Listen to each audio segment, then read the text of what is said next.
Look how many people there are! Should we get to it then? Pick up anything that seems the least bit device-like, and we'll make ourselves a pile. Well, if it isn't the hero of the hour, maybe you'll change our look. We've found bugger all without you. Figs! Wedge!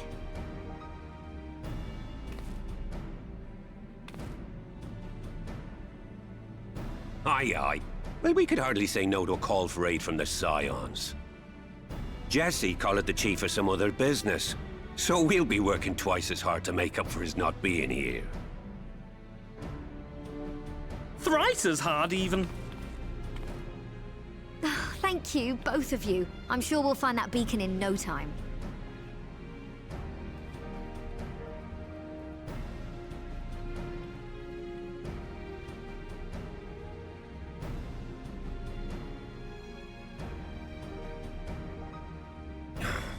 I'm not seeing anything out here. Do you reckon you could squeeze in there, Wedge? And get stuck halfway? No, thank you. I could try if you like. Tataru, no! We couldn't ask you to do that. Oh, I'll be fine.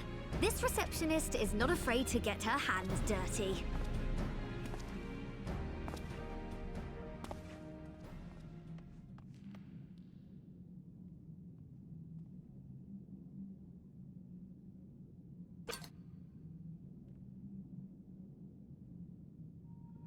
Sorry, I meant to say, the scholars haven't finished their preliminary assessment of the site yet, so we're not supposed to venture too far in. What's that you got there? Now that looks promising. Isn't that the Ironworks symbol? Counterfeiters? Now I have you. You are right. What's happening?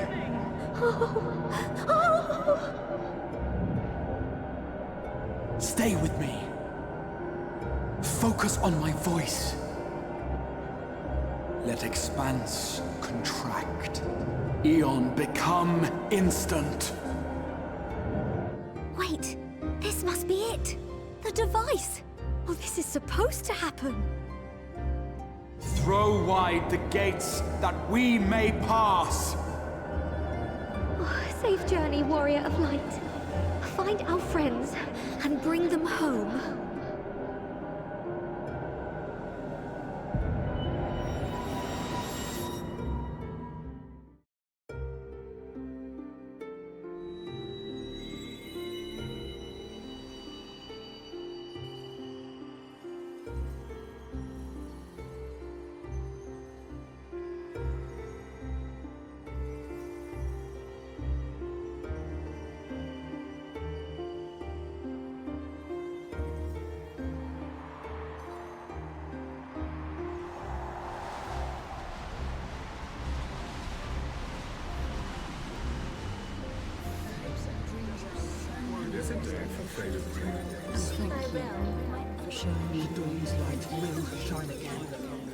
Oh, do not look at me so.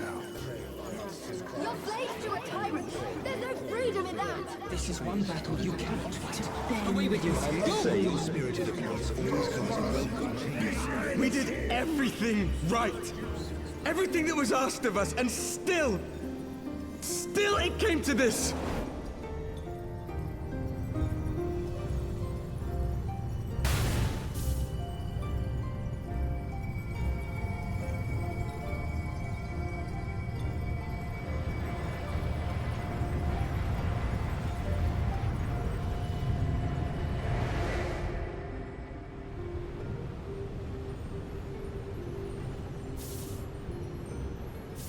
Your time has not yet come.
From endless dreams I awake.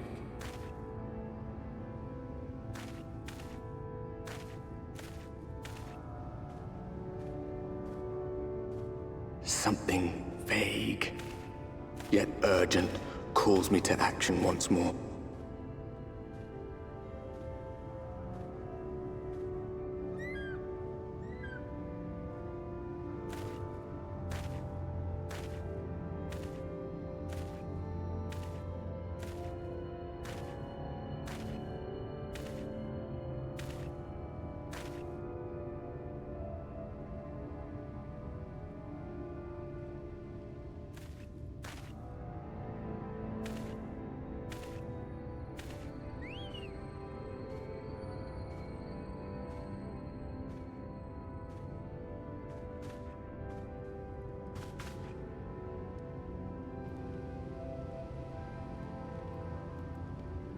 Rare to meet someone out here who's not a peddler themselves. What brings you into the wilds this time of night?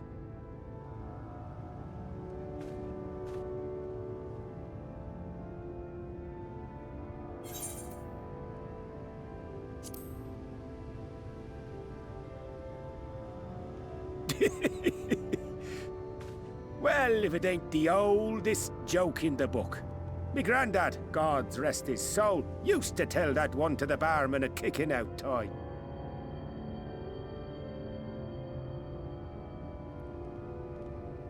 And when, pray tell, did we last have a dark night?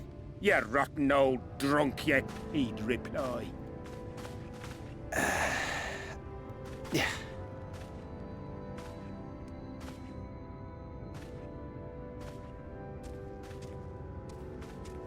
Over 100 bleeding years ago, that's when.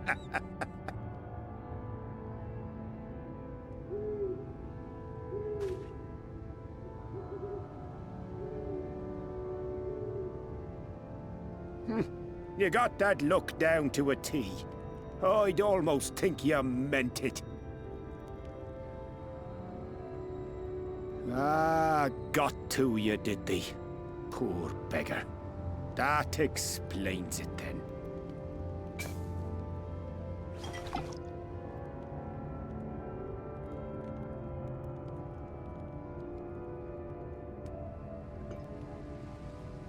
Well, I've roads to travel and wares to sell, but you best hurry along to the town nearby.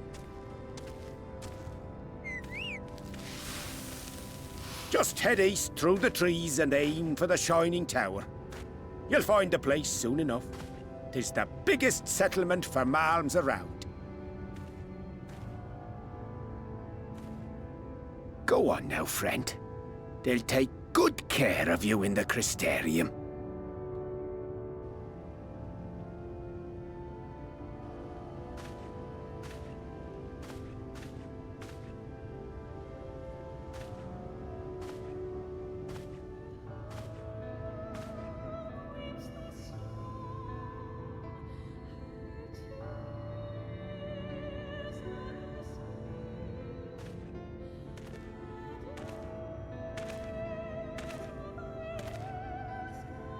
Dizzying heights it rises, the gleaming spire. Its tip threatening to pierce the blinding canopy. There, it will all begin anew. Between dark and light, the pure and the corrupt. The one true struggle.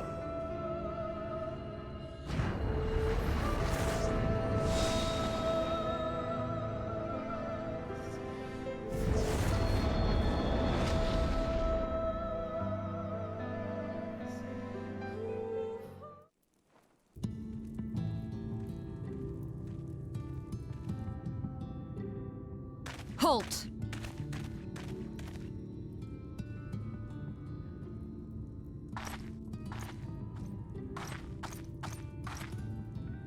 Every face in this city I know. Yours, I do not.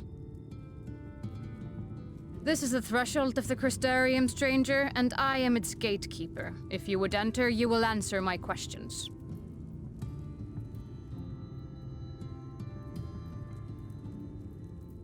From where do you hail?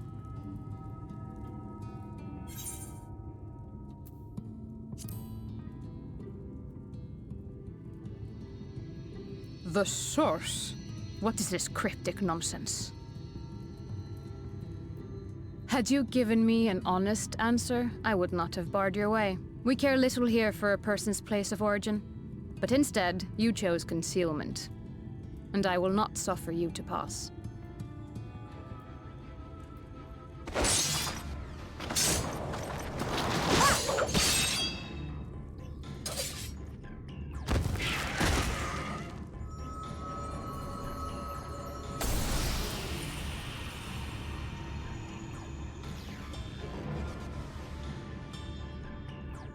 That one had eaten.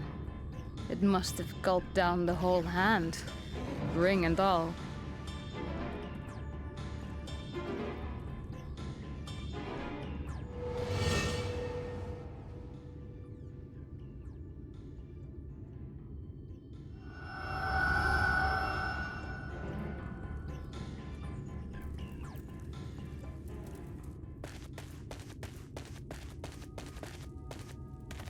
Everything all right, Captain?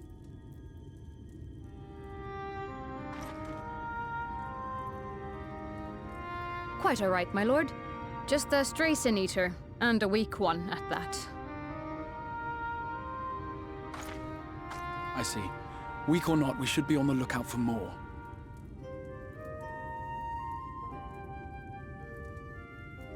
But I see you've met my guest. I will escort him to the Crystarium myself, if you've no objections. Another of your mysterious friends, is it? I should have known. Very well. I'll inform the others your guest is to be given the run of the city.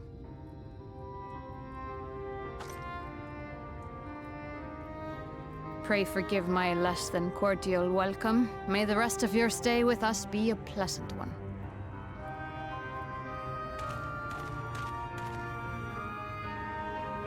Come with me. I will answer whatever questions you have when we are somewhere more private.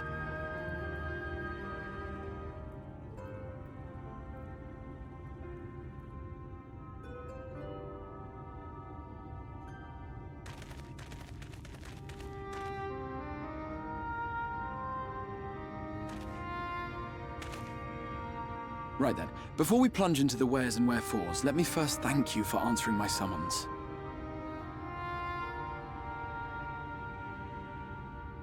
I had intended to bring you directly to my personal quarters, but I fear my aim was slightly off. That you are still able to make the crossing unharmed is a great relief.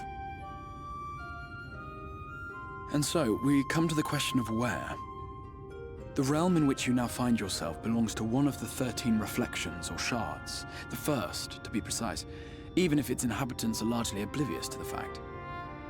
As to wherefore, having been awarded the rather grandiose title of Crystal Exarch, I, in my capacity as caretaker of the Crystarium, thought to seek the aid of you and your companions.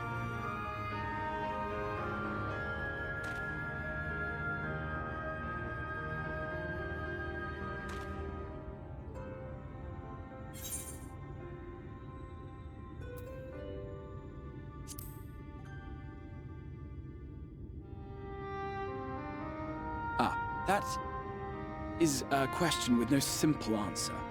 But all shall be explained in due course, I promise you. Let us begin with the glaring skies up above.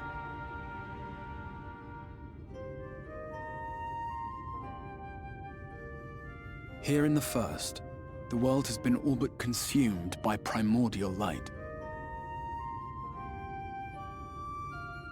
It began a century ago, by this realm's reckoning. A luminous flood swallowing everything in its path. More than 9/10 of this star was lost.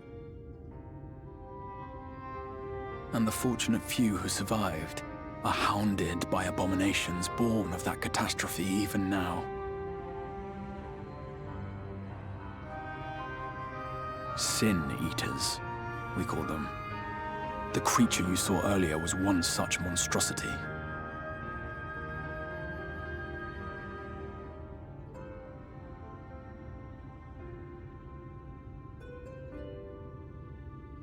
It was to save the First from this menace that I learned to bridge the rift between worlds. That I might call upon the aid of the greatest of heroes. Though it meant depriving a world of its champion, I had to try, for in saving the First, you would bring salvation to the Source as well.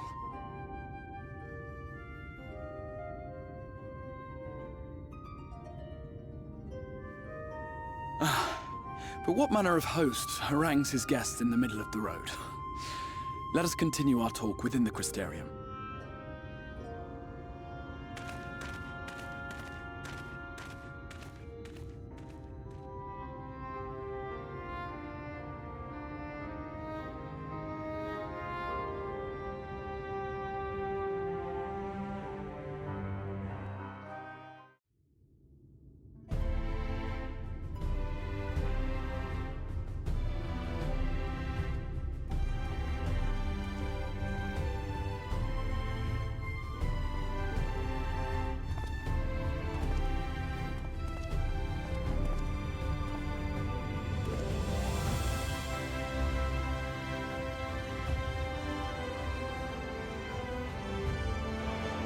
Such a proud and vibrant city.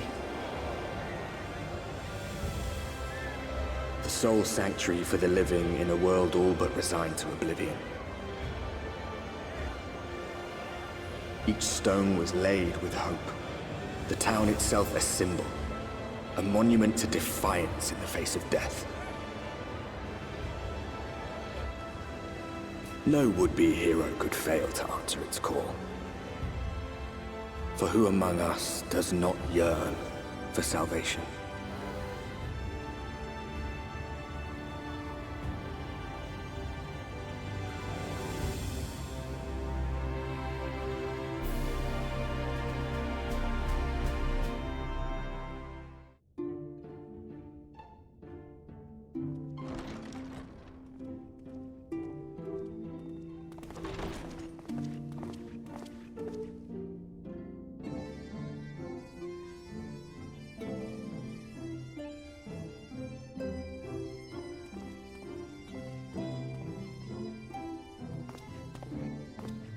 Welcome to the Ocular, my private study.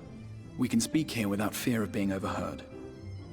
I have much to explain, but the truths which I must touch upon in doing so would cause only distress and confusion to the people of this world. Pray keep that in mind. Now, I am sure you are desperate to know the fate of your fellow Scions. To put it simply, they are here in the First. Their arrival, however, was not as recent as you may imagine. Here, time flows at a different pace from that of the Source.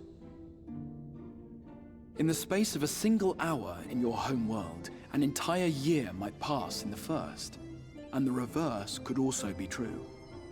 The pace fluctuates without rhyme or reason, and it cannot be predicted. That said, we seem to be entering a period of near equivalence. And thus, for the moment, you need not overly concern yourself with the passage of time. As for your companions, however, Y'shtola and Eorzea have dwelled here for 3 winters, all told, while Thancred's count stands at 5. Even our more recent arrivals, Alphino and Alize, have lived in the First for almost a year.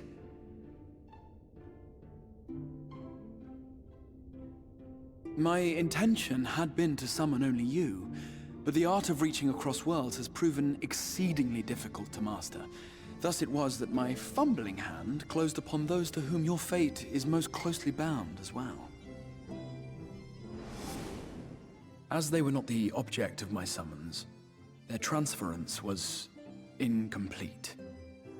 Though they may appear to possess corporeal bodies, they are, in truth, merely spirits that one can see and touch. Consequently, while you yourself will be able to pass between worlds with relative freedom, they will not. Much as it grieves me, they are stranded here, unable to return.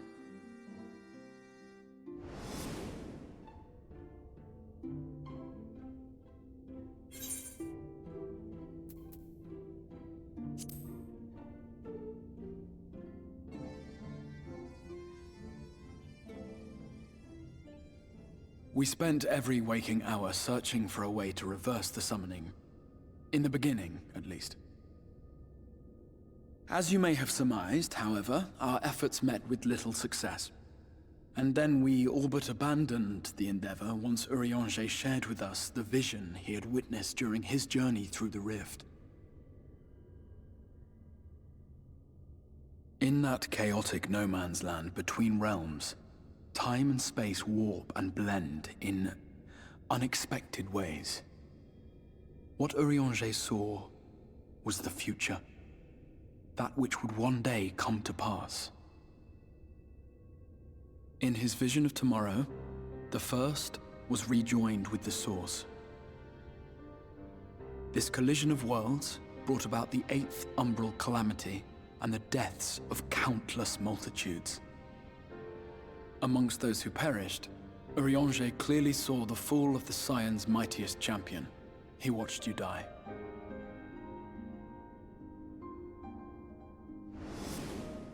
And thus did the Scions embrace their exile, and began searching this world for a means to forestall the coming catastrophe in yours. Their souls are stranded in the first, yes, but they have fought on, desperate to save their home and you from destruction. Nor have their efforts been in vain, for it was they who finally established that the elimination of the Sin-Eaters will indeed serve to prevent the calamity. Considering these circumstances of our meeting, you would be forgiven for doubting my version of events. And so, before all else, I would suggest you track down your comrades and hear the tale from their lips. I shall of course be happy to assist in these reunions, and you need not make any decisions regarding your involvement until you are certain of where you stand. Meanwhile, I promise I will not rest until I have found a way to help your friends return home.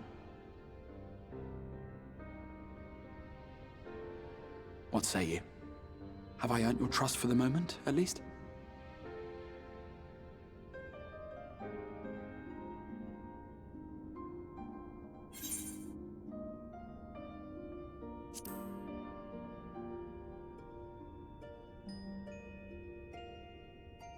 Excellent. You will not regret this. With that settled, we shall have to see about getting you ready for the road. Traveling across the rift has no doubt left you weary. I will arrange for a room where you might rest in comfort. While it's being prepared, perhaps I can show you around.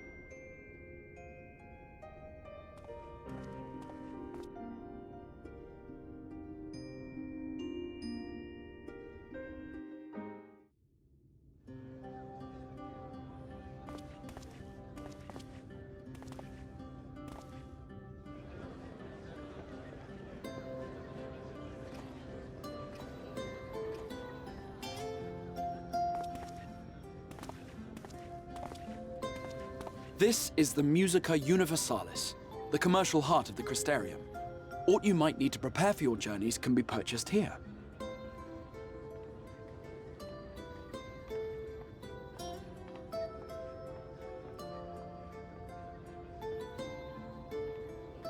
Ah, yes. You must be curious about the currency. Fear not. The gil you carry will serve you well enough. Each nation once minted its own coins, but was all a jumbled mess following the flood. After much debate, the local merchants eventually elected to revert to the old ways, wherein a coin's value was decided by the worth of its metal. As for a unit of measurement, we agreed upon the term gil, a word borrowed from coins uncovered within the Crystal Tower here. And as our traders peddled their wares across the land, so too did our usage of gil become common practice. From what your stola tells me, a standard coin from the source equates to exactly 1 gil here, or near enough not to matter. Our way of life has benefited greatly from the artifacts we recovered from the tower, some of which may be familiar to you.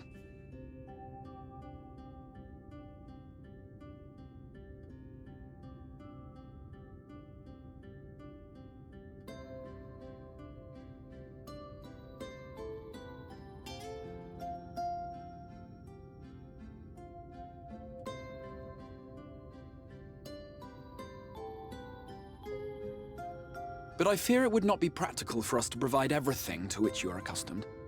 You shall need a means to access the commodities of your homeworld.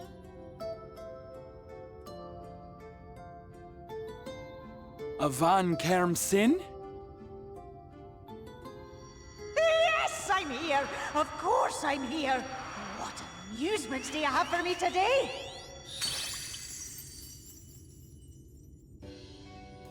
My dear Feo Ul, paragon of pixie kind. For you, I have the most vital task.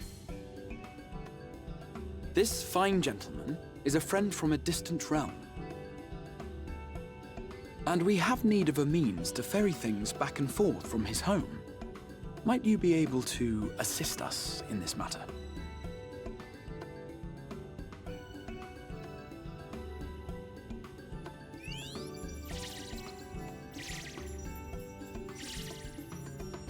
You came from beyond, didn't you? From beyond the rift? How wonderfully exciting! What a brave and reckless and marvelous thing you did! You've the heart of a pixie, you do. After careful consideration, I have decided to grant you my assistance. Make a pact with me and the fun can begin. But answer me this, traveler. Did your garments come with you when you crossed over? Your teeth? Your nails?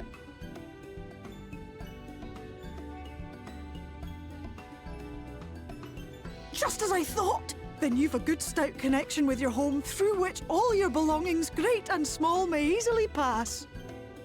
From this moment forth I will be your Isne Fis, and you my Snay Yak. Like the branch which sprouts from the sapling, our bond will flow unbroken from one to the other. Raise your hand.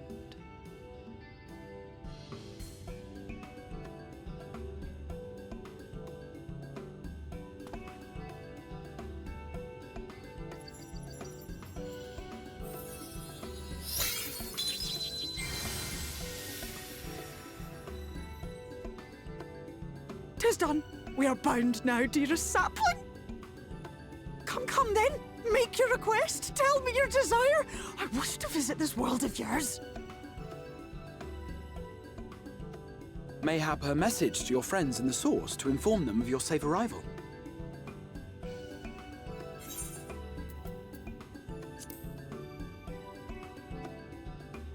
Consider it done.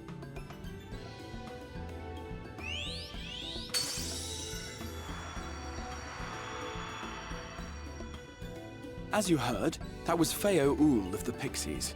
Their kind possess an affinity for magic akin to that of arcane beings. They rarely show themselves in populated areas, but Feo is insatiably curious even by pixie standards, and seems to have taken a liking to the Crystarium.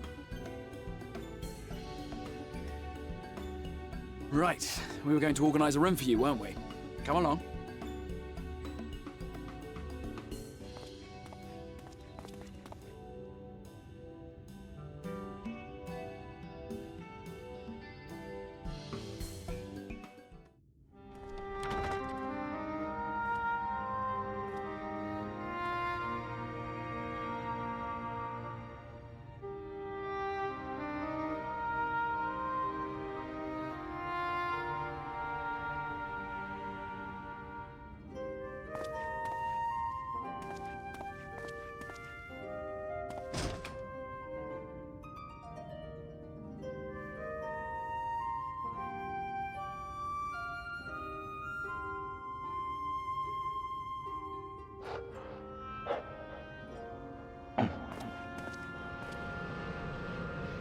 You.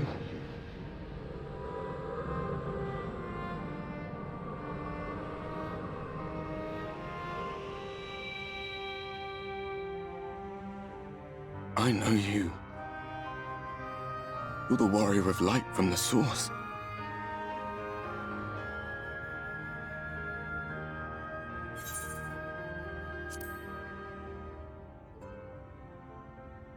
What? Did you just... You can hear me? Oh, gods, how long has it been?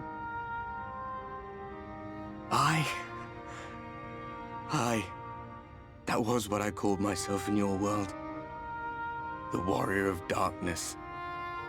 My real name is Ardbert. I used an alias in the source, a daft one, looking back. If you recall my tale, it was my comrades and I who caused the flood.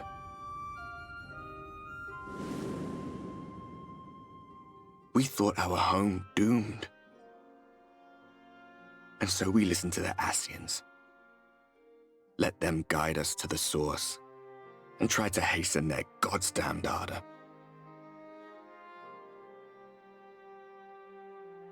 I remember when we fell, defeated by you and yours.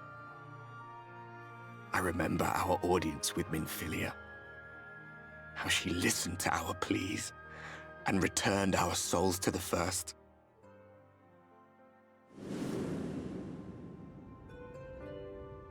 The flood was poised to swallow Norvrant. Minfilia and my friends, they surrendered what little they had left to hold it back. Just faded away, leaving me to bear witness.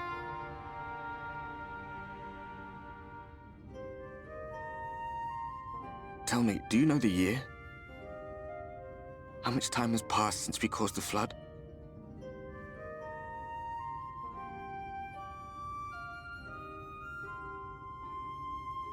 A 100 years. 100 long years.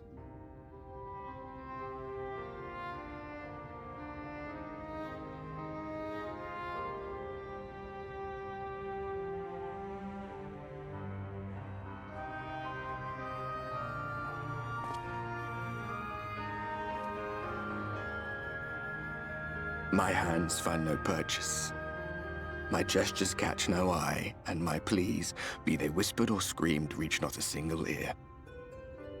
I am a shade, cursed to do naught but drift.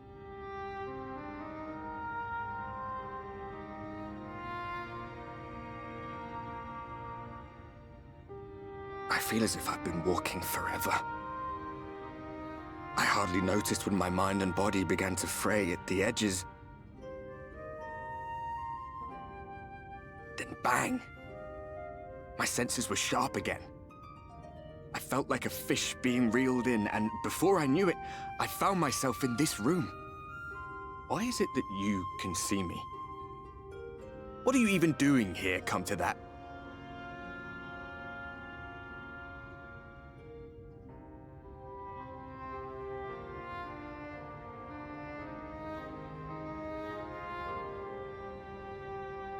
You were summoned to save the First. A waste of time. This world is beyond saving, like those who tried to save it. Muddled as my mind may be, I've not forgotten that.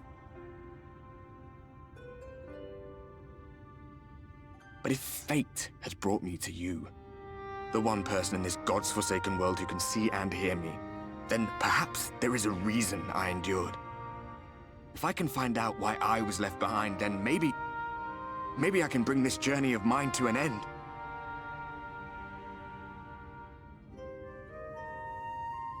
Well, I'll be watching, Warrior of Light. But do me a favor. Be careful out there. This world has had its fill of heroes.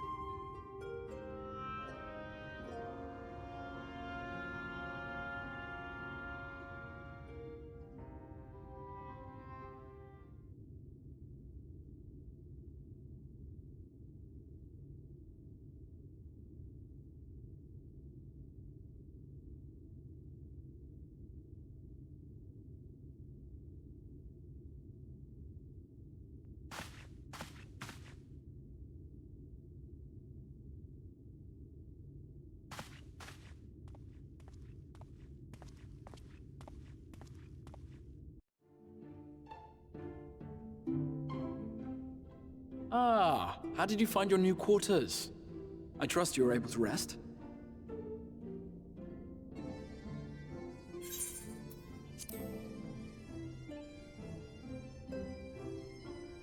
I was not aware the room was haunted, and you were rather tired.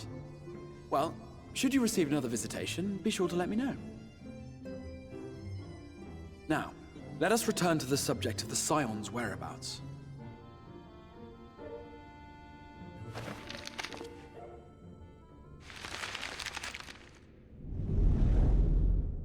This map shows the lands of Norvrand, the only area to be spared the Flood of Light. The Crystarium is here, in the region known as Lakeland.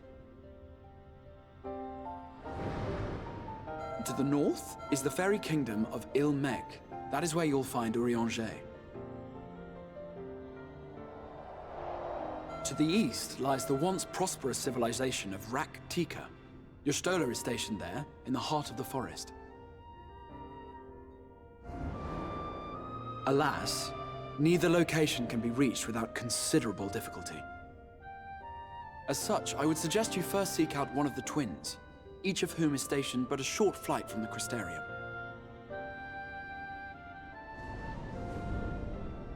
Alphino is on Calusia, an island off the western shore.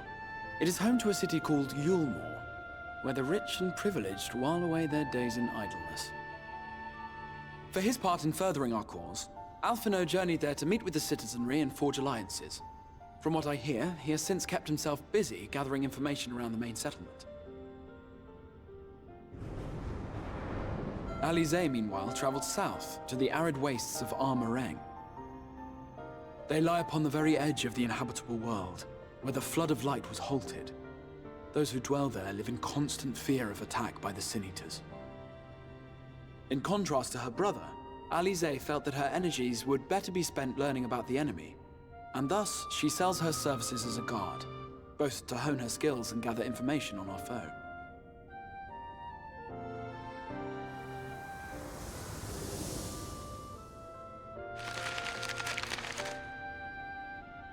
So, will it be Calusia or Armorang? It matters not which you choose to visit first. Simply inform me once you have made your decision, and I will see to it that you are provided with a suitable mount.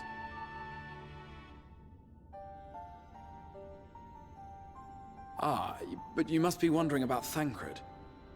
He has taken up with a new companion, and is presently engaged as a wandering hunter of Sin-Eaters. Being ever on the move, his whereabouts are often difficult to ascertain, but I am certain your paths will cross ere long.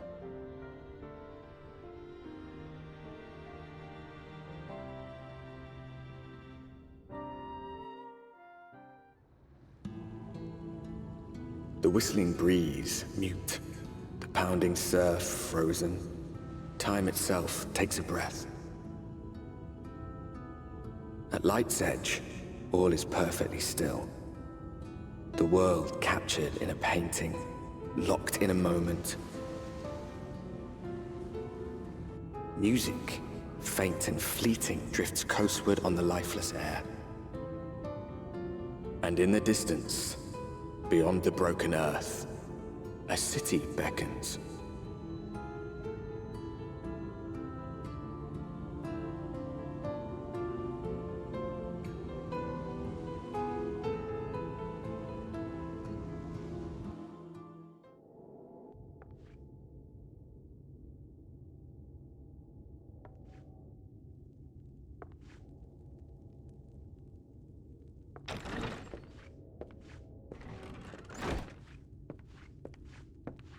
And how is business today, Mistress Theva?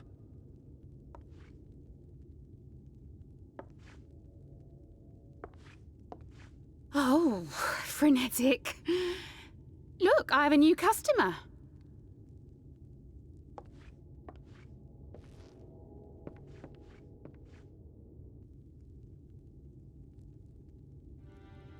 Tis good to see you, my friend.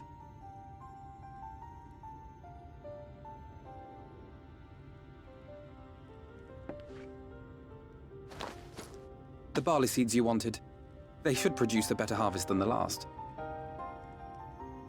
What, just like that? Oh, Alphino, you really are a dear. Well, I I'd best be tidying up some of those empty shacks before the pests move in. Keep an eye on the place while I'm out, eh?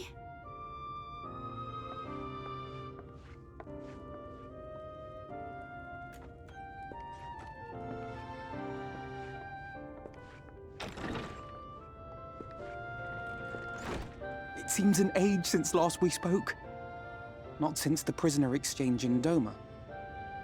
And Yotsu. It has been even longer for me, of course, if you count the days I've spent here. But the time has only added to the relief I feel seeing you safe and well.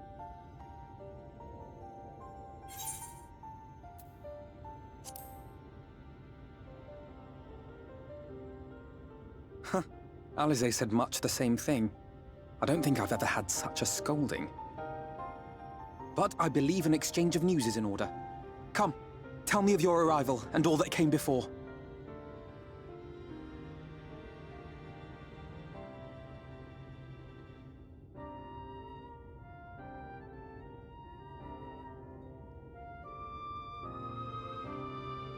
I see.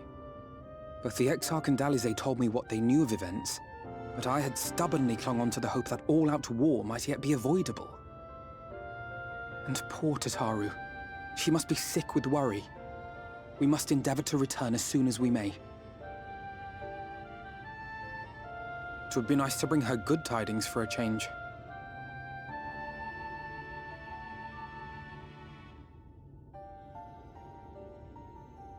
But before we bid this world farewell, we must first ensure that it is not rejoined to the source. We must prevent the 8th Umbral calamity. Eorzea's vision of the future has, I fear, every chance of coming true. By his description, the catalyst for the calamity was a formless and deadly weapon employed by the Garlean Empire.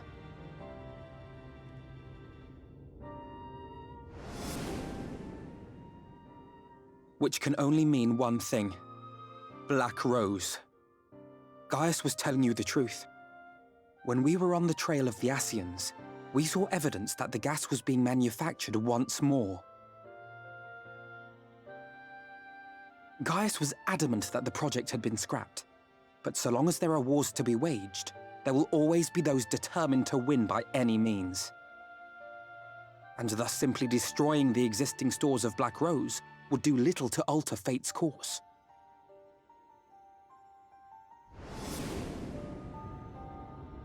In that sense, our involuntary journey here to the First was something of a boon. Together with the Exarch, we've developed a theory as to how we believe the rejoining will be set in motion. I'm sure Eorzea himself will cover the subject in more detail. But I can tell you the process requires that both worlds, the Source and the First, be facing an existential threat. One being Sin-Eaters, of course. They are a menace that I would dearly love to remove, and not just to avert a calamity. I may be a stranger to this world, but I will not stand idly by and let innocent people be slaughtered.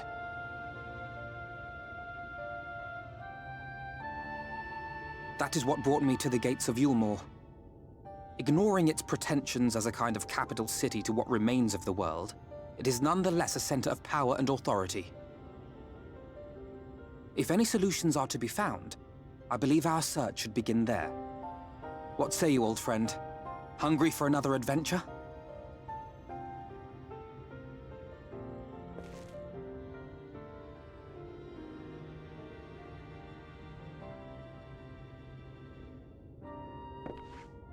And so we take to the road once more.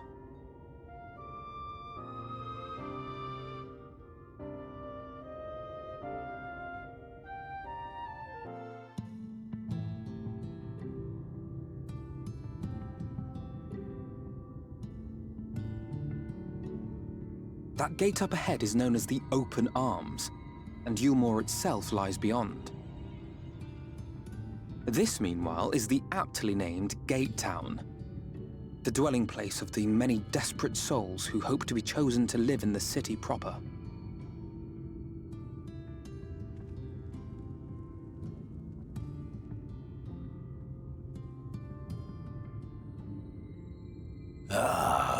thought I recognized you. Brought a new friend, eh?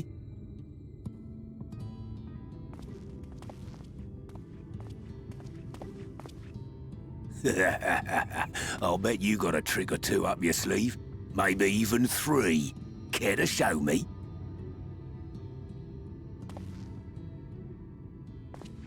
He's not here to compete. Leave him be. What? I was only making conversation.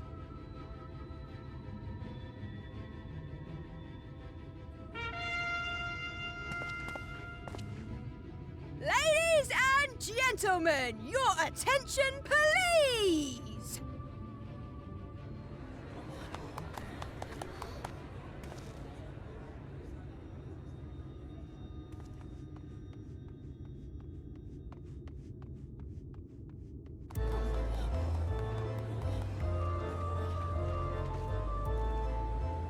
Greetings to our hopeful petitioners, one and all!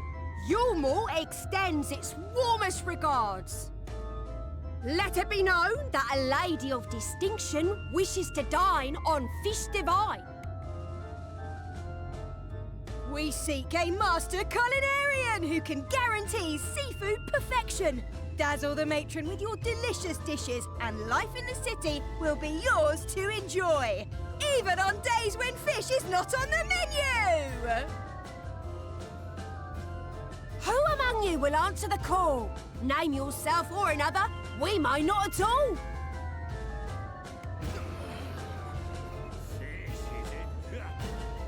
Was there anyone? What about that girl? Do you recall how I said Yulmore was a center of power and authority? Well, that is not the only reason for its fame. It is also known as the City of Final Pleasures. The noble and the wealthy who survived the flood gathered here to live out the rest of their days in decadent abandon. A poor man could sooner pass through the Iron Needle than Yulmore's gates.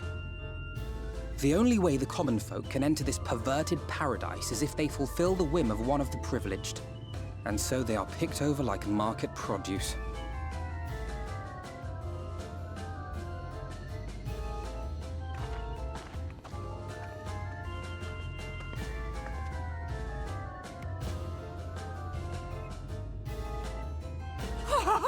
What a catch! We'll not be throwing this one back.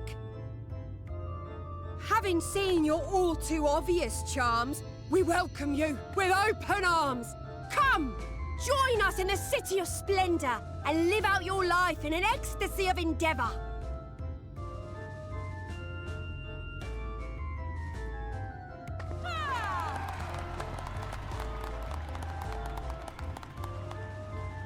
Oh, just look at those expectant faces. What could you possibly be waiting for? Well, what have we here? An extra share of meal to celebrate our newest resident!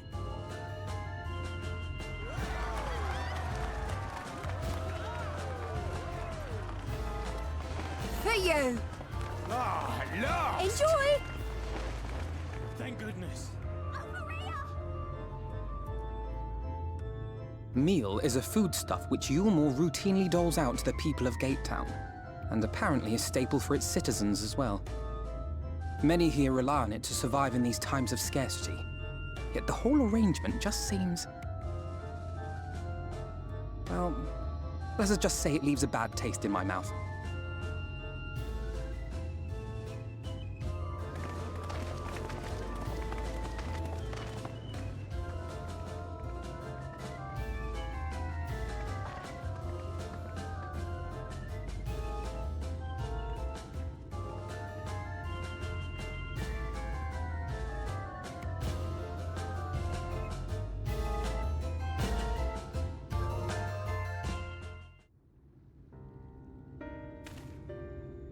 There you are.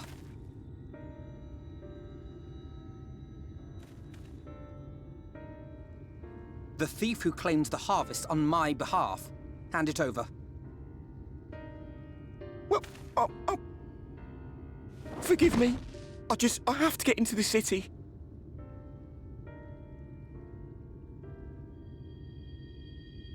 I have no family and all my friends have already been chosen. No one here gives a damn about me. When the meal gets handed out, I'm lucky if I get a smell of it. No matter what I do, they won't call out my name. I'm so tired, I'm so bloody hungry. I thought maybe I could steal your idea, get in that way.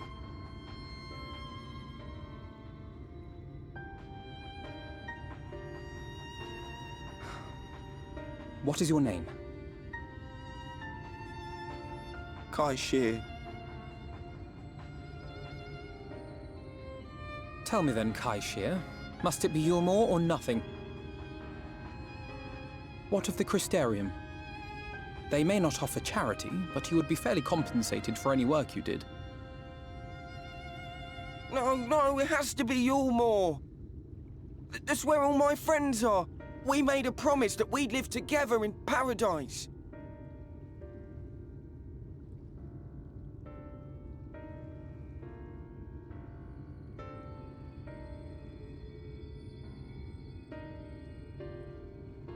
I was to make my deal with the Ondo at the Clave. Listen carefully, and I shall tell you my plans for the business, and how best to arouse the Yulmorans' interest. You'll give me your place? Just like that? I'm giving you a chance, nothing more. What comes of it is entirely up to you. I understand. Oh, thank you, thank you!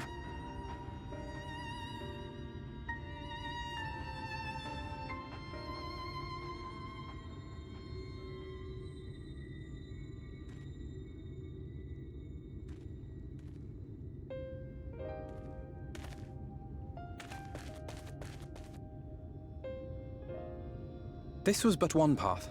There will be others. But for young Kai Shear, it was the difference between life and death.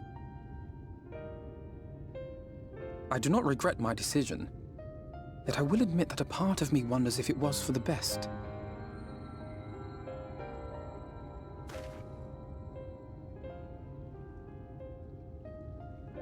We strive to bring swift salvation to this world, that countless lives might be saved, not least your own.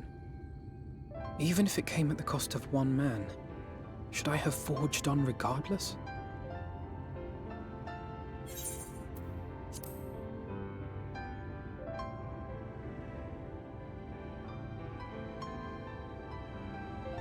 I suppose not. Were Estinian here, he would most likely scoff at my soft-heartedness. Same old Alfino. Ever the slave to sentiment. But I thank you for your kind words nonetheless. Let us see to it that both these stories have a happy ending. Shall we return to Wright then?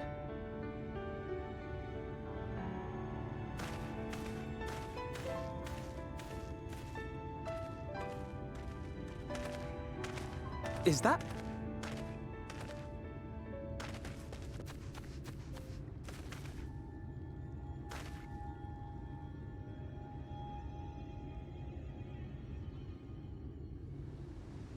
I can't be sure, but I think someone's in trouble.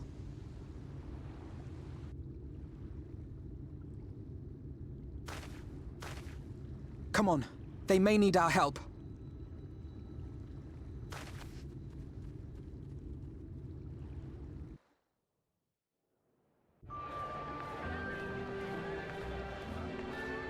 Redemption is beyond us.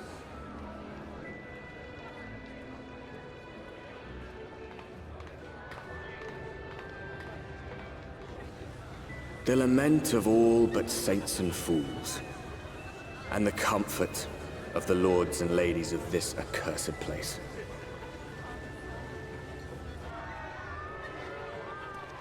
Once they held fast against the madness, only to embrace the coming cataclysm and delight in the end of days.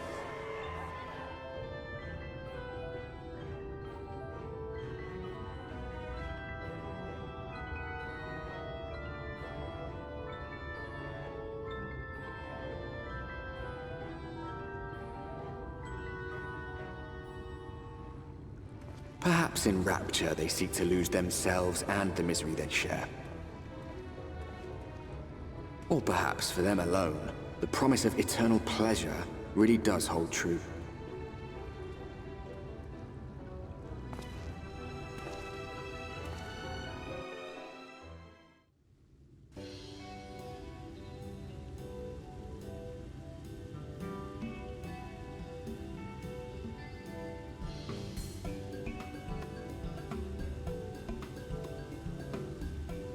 Oh, who's this then?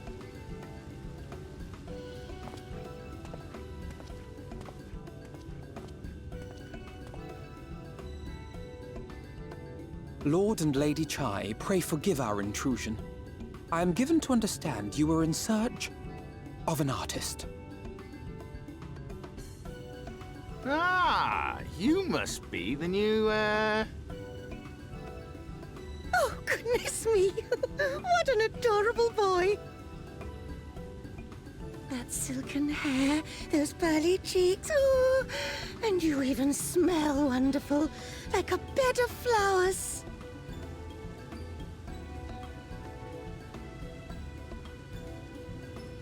I approve of this one, dearest. I am positive he will paint us the most delightful pictures. yes. Well, as long as he paints better than that talentless wretch we sent packing last week.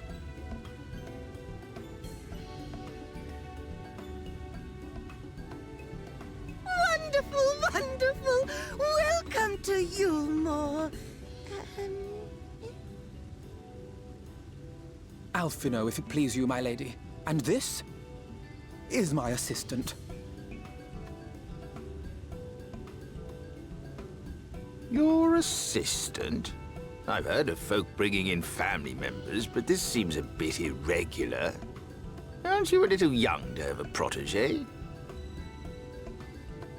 We are family in all but name, my lord.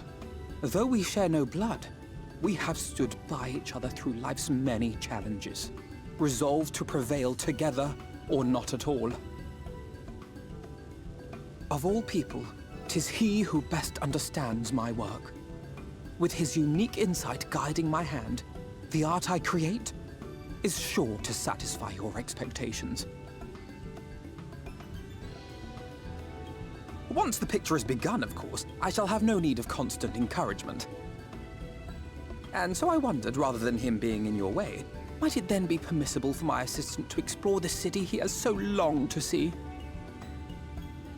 Out of gratitude for his priceless contribution to my art, I thought it only fair that I make this humble request on his behalf.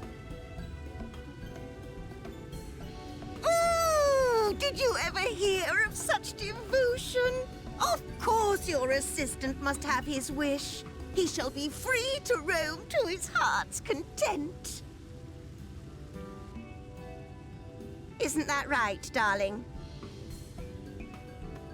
Oh, yes. Yes, of course, dearest. Quite right.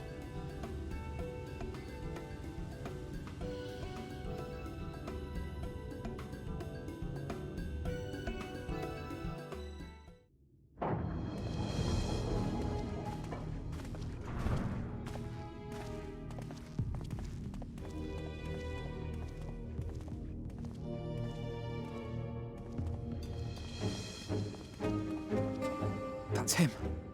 That's Vorthri.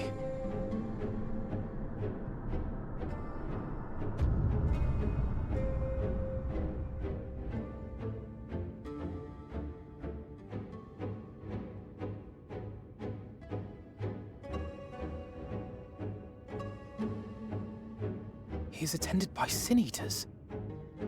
But how does he keep them from attacking?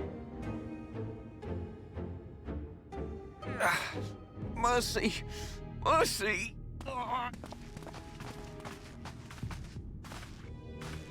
By the 12.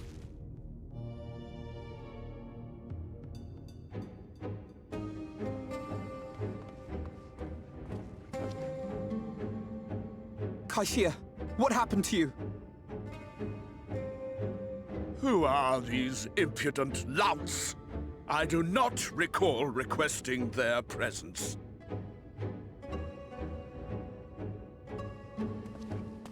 Lord Vorthri, what is the meaning of this? Why is this poor man bleeding to death on your floor?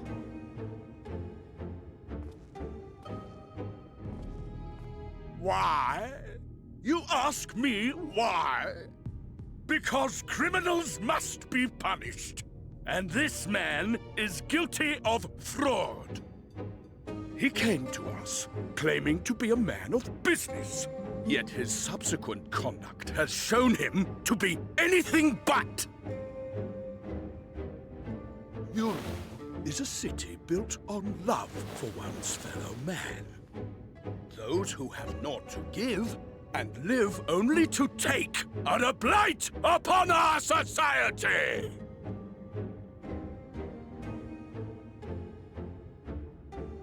To atone for this crime, I ordered that he fling himself from the balcony.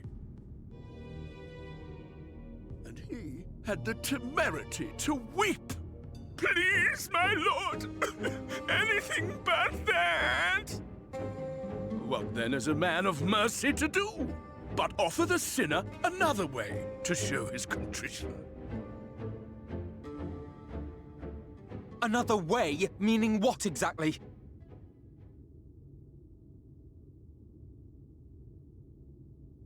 Sin-eaters are part of Eorzea's society, but they must be fed with ether. Living ether.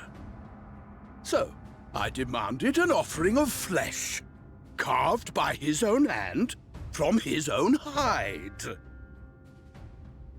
And still, he could not do as I asked. A wholly unsatisfactory performance.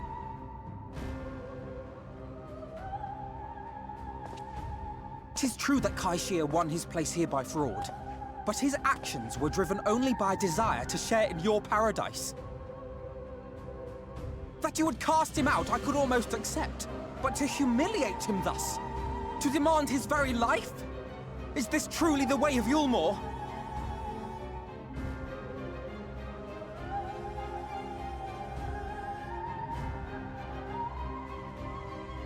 Oh, you dim, deluded child.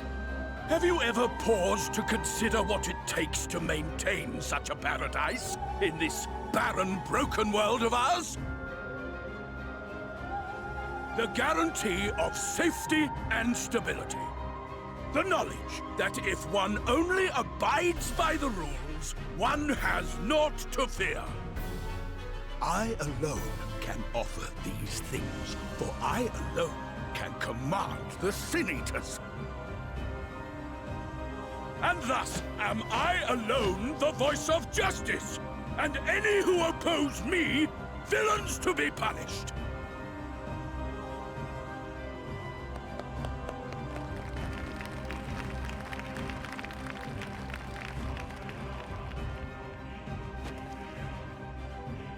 And people call this paradise.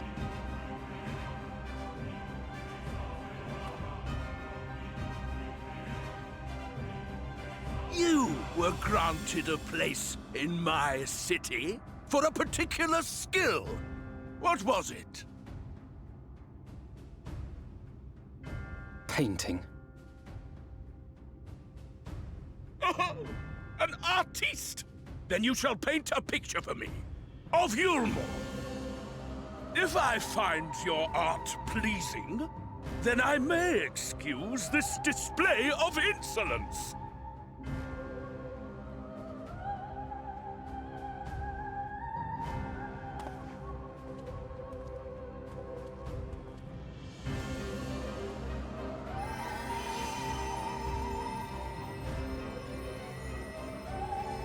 Who gave you permission to tend to that criminal's wounds?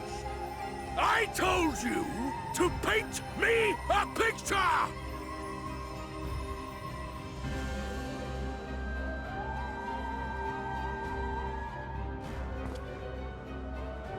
What you need is a mirror, not a painting. It will capture the horror I see before me far better than I ever could.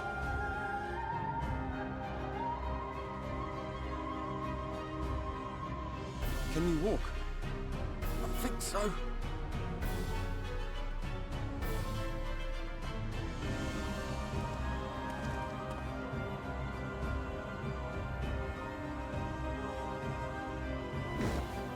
Did that little worm just insult me?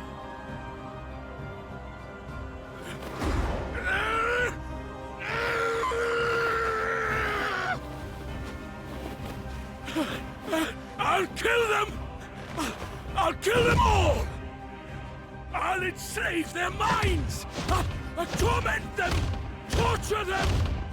Then tear out their hearts!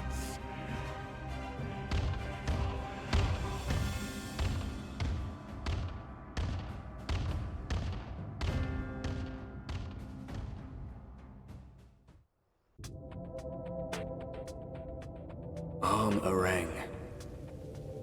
From this parched earth, the nation of Nabath, Arang, once rose. When I journeyed here, long ago, I spoke with a sun-weathered elder. He told me Arang meant majestic land in the language of his people.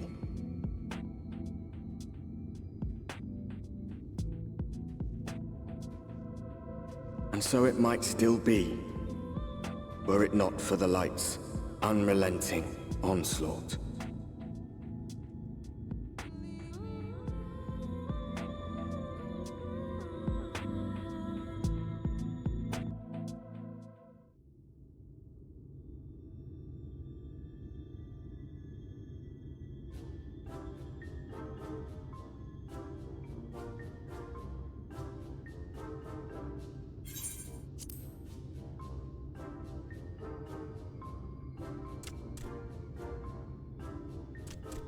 Master Gengen, this is the friend of the Exarch I was telling you about. Very good, very good. Though friend or no, all are welcome in Mordsook. Souk is Mordish for city. As things stand, this souk boasts the largest and busiest marketplace in all Armorang. You'll find ore from the mines here, of course, but all manner of other things too, many of them rare. As I told you before, not many visit Armorang by choice, but Mordsook's a different story. Merchants come from miles around to purchase the relics the Mord dig up. Aye, that they do. For Mord do not dismiss the spoils of the earth. We clean them and polish them and reveal to the world their true value. That is why they come here, come from far away, come with much money. And so our souk is always busy, busy, busy. No such thing as a thing no one needs. You say that every time, Master Gengen. Some sort of family motto, wasn't it? Or perhaps a Mord philosophy, for which we should all be very grateful. Would that everyone was so willing to take in refugees regardless of race or creed. Now then, if you intend to spend any time here, you'll want to gain the trust of the locals. And there's a little custom all newcomers are expected to observe. The cracking of the coin purse. You buy one thing from the market. Price can be low or high, just as long as you buy. As the good Mord says. In fact, the Exarch sent a little something to cover this very expense. A Verbert gold piece, no less. The first I've held in years. Verbert gold? Real Verbert gold?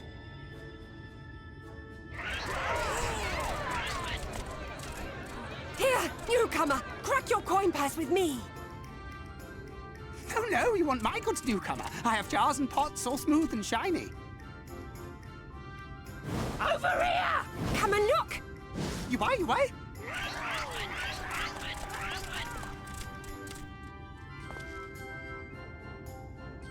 Enough of that! Calm, I say!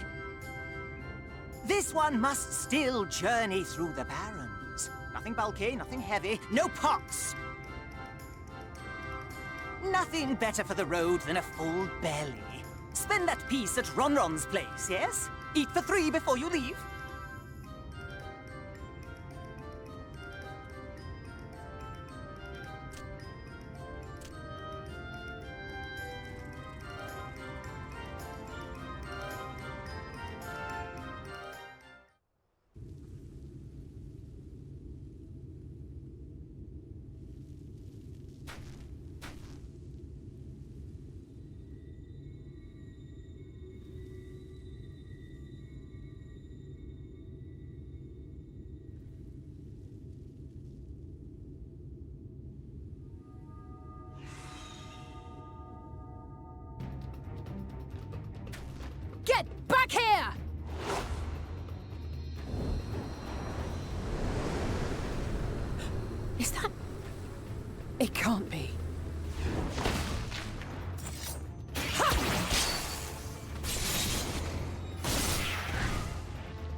I had it under control, right up until the moment I didn't. I'll do better next time. I knew you'd turn up sooner or later, but I had been hoping for sooner.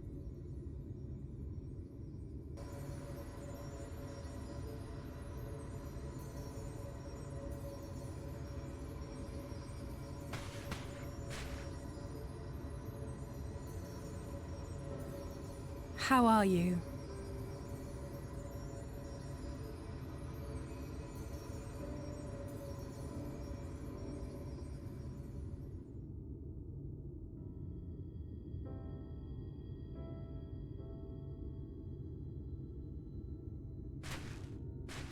We've fought them to a standstill, then?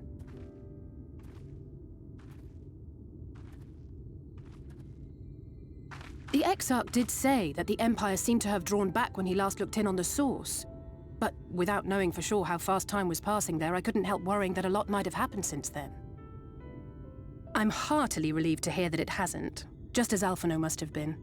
As you can imagine, both he and Eorzea were desperate to hear the news from home when I arrived.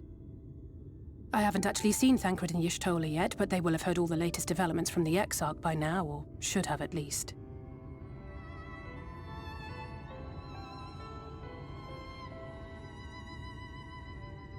When I think of how frantic Tataru and the others must be, I want nothing more than to rush back and reassure them.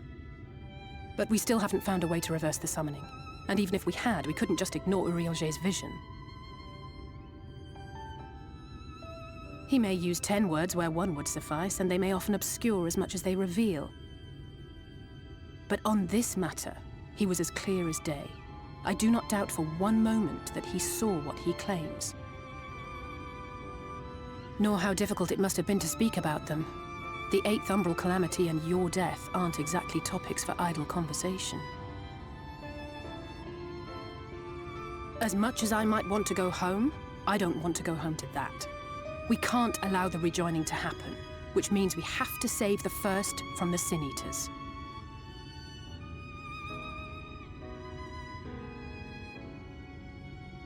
That great wall of white is a remnant of the Flood.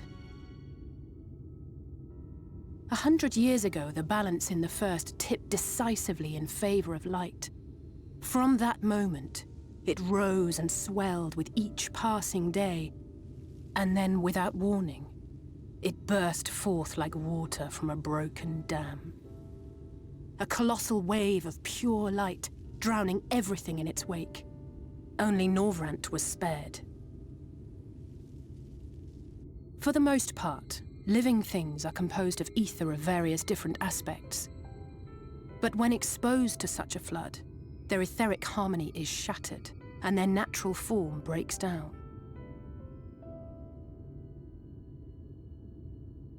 Then they either perish, or are warped into mindless abominations.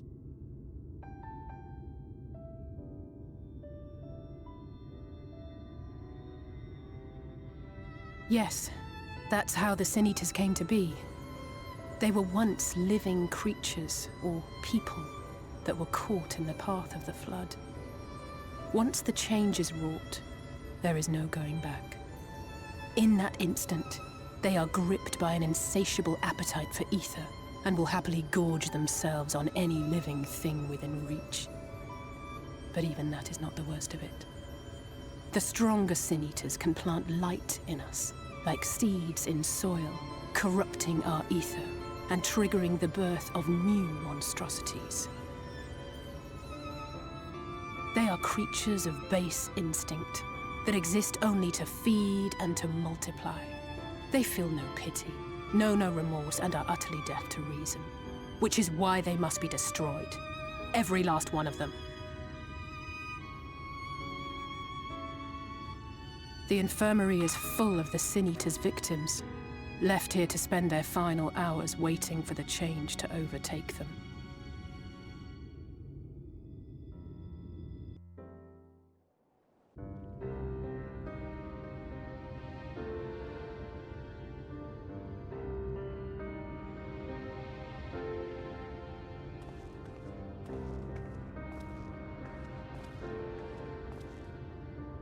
Look, over there. where the wall is broken. Do you see what lies beyond? That's what the land became after the light flooded in. An empty white nothingness. Life cannot exist in such conditions. The primordial light would wreak havoc on the body's etheric balance.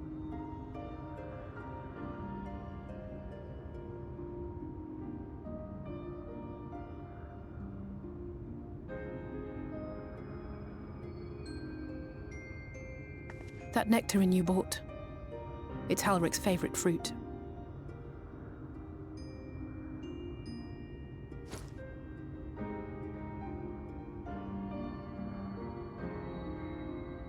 Most of the patients, Halric included, survived the attacks of powerful eaters.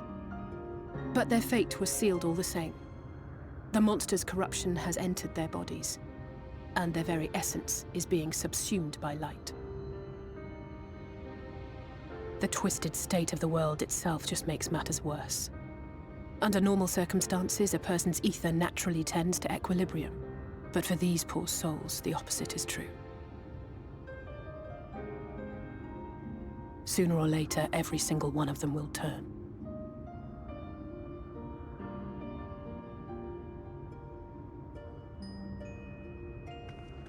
Tesleen and the patients, they all know this. They know what has to be done before the change goes too far, before the eater within takes over. The preferred method is mixing poison into their favorite food. In my time here, I've borne witness to a lot of last meals.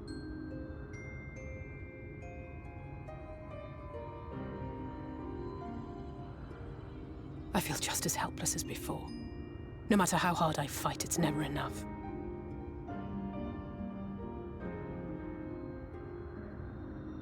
But it's a war I mean to wage, nonetheless. Speaking of wars, do you remember how I made you promise not to leave me and then promptly collapsed? Well, let's just say I had a few choice words for the Exarch concerning the timing of his summons.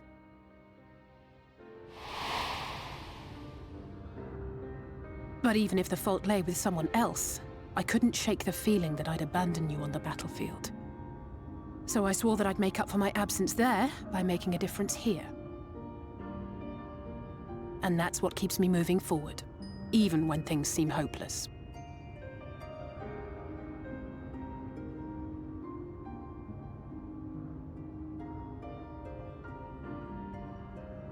On which note, it's time we headed back. The longer we keep Tesleen waiting, the harder this will be for her.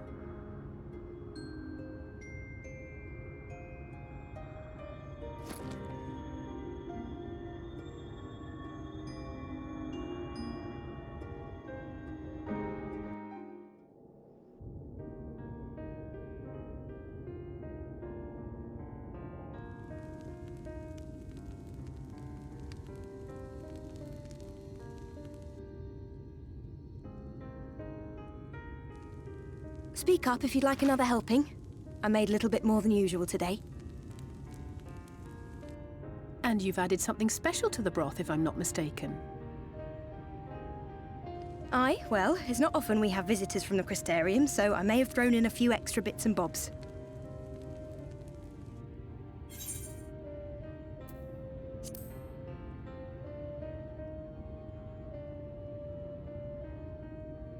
That's what I like to hear.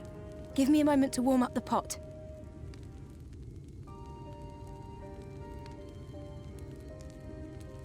In a place like this, you learn to take what moments of happiness you can get.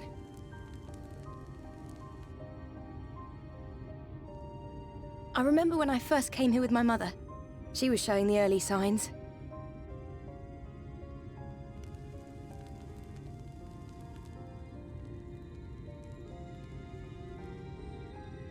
I knew there was no way to save her, but I just couldn't face what needed to be done.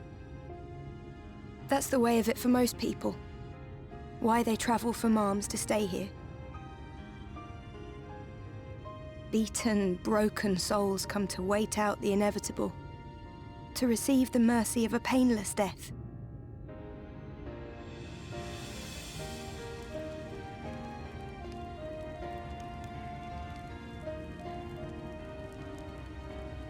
When my mother finally left this world, I was mad with grief, but also thankful that her passing was a peaceful one.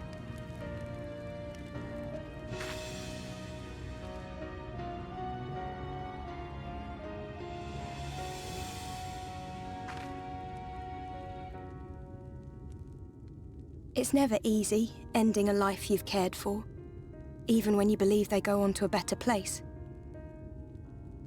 I often find myself wishing the Warrior of Darkness would come and do that part for me. The Warrior of Darkness? You've never heard the tale?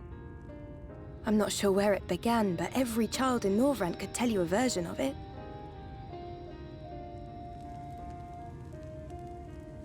Warrior of Darkness, servant of death, take care of our souls at our dying breath. Let sinners and eaters of sin go with thee, that all may return to the sunless sea. Well, that's the version I was taught anyway. It's just an old bedtime story. He's certainly never deigned to visit us here. Which is a good thing, surely. He sounds rather ominous. Do you think so? I always liked the idea that he treated every soul the same, even the Sin Eaters.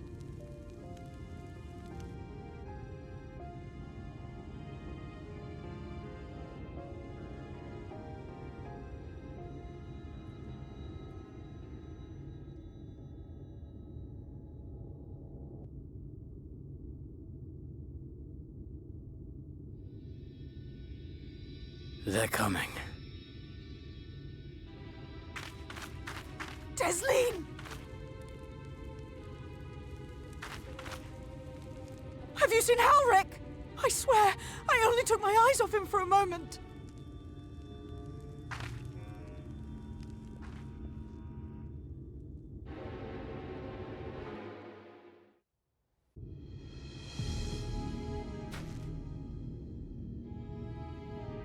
Any sign of him?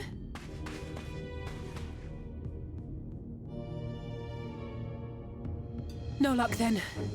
But he surely can't have gone far. We should keep looking. The Sin Eaters are out in force, and if we don't find him soon, you can be sure they will.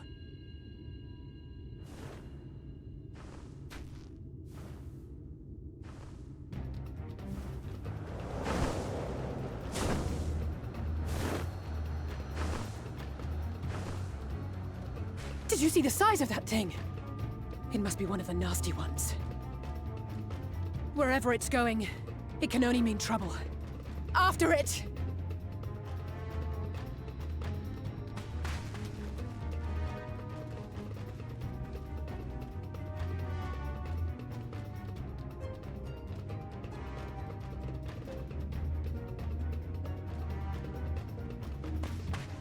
There it is! Is that... Oh no!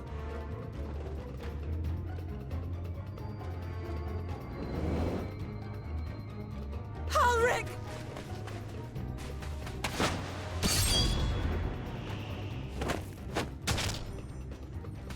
We have to run!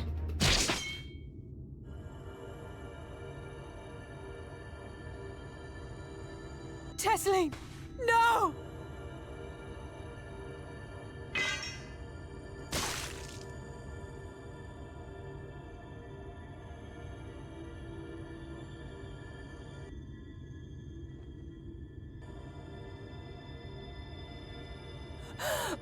We all deserve happiness, wherever we can find it. The time left to you is precious. No one should die in pain. Mother, I...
no, no, no!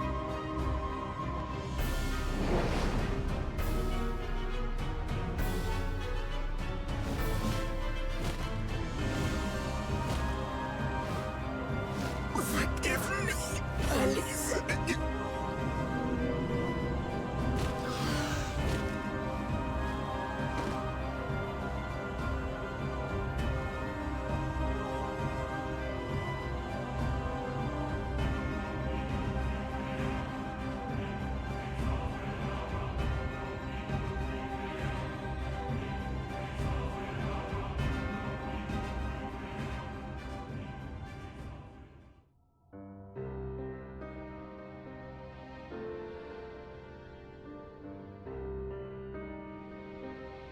And so you return.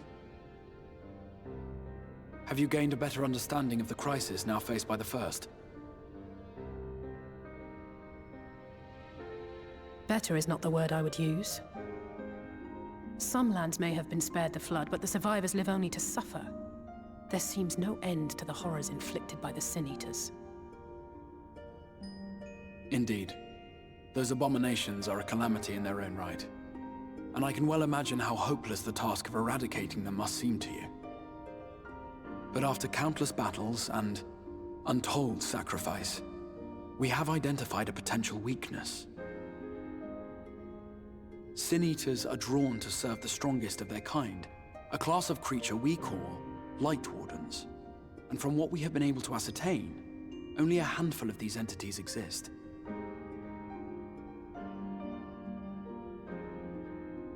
Just as an ant colony will perish in the absence of its queen, we believe that the death of a Light Warden will cause the lesser creatures within its sphere of influence to disperse. I have a feeling Yulmul might have something to say about any concerted action we take against these monsters. Vorthra's command over the Sin Eaters is integral to Yulmoran society. In seeming to guarantee his people's safety, it guarantees their obedience. He will not take kindly to us depriving him of such useful allies. Agreed. Thus we will need to occupy or otherwise divert his forces whilst we proceed with the business of eliminating the Wardens. Until we have done so, all other considerations must be set aside if we are to forestall the 8th Umbral Calamity.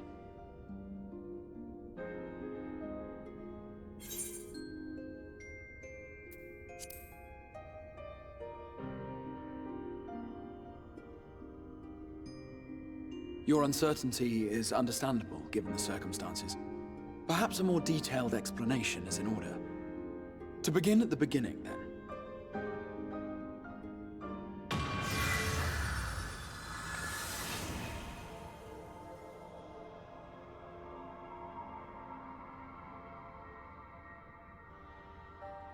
In the ancient past, a single star was divided into 14 worlds.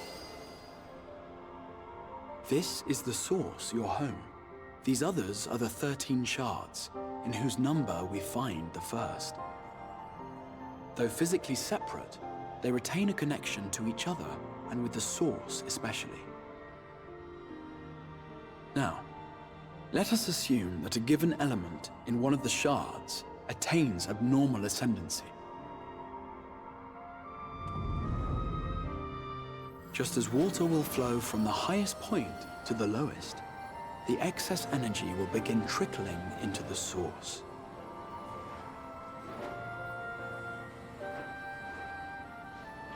And such an influx of ether will of course exert a palpable influence.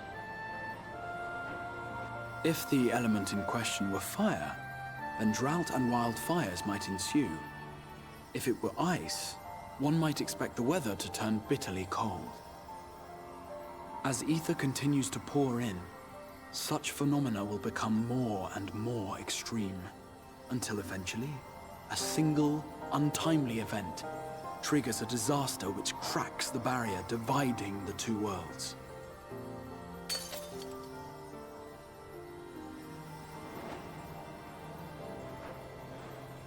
What was once a trickle now becomes a deluge, sweeping the shard along to be rejoined with the source. At the same time, the element which held sway in the shard is unleashed in full. Its energy is amplifying the original disaster to truly catastrophic proportions. An earthquake thus magnified might strike with enough force to shatter continents. A tidal wave might swell to a size capable of drowning entire nations. These devastating events are what we refer to as umbral calamities. 7 times has a calamity befallen the source. 7 times has a shard been absorbed.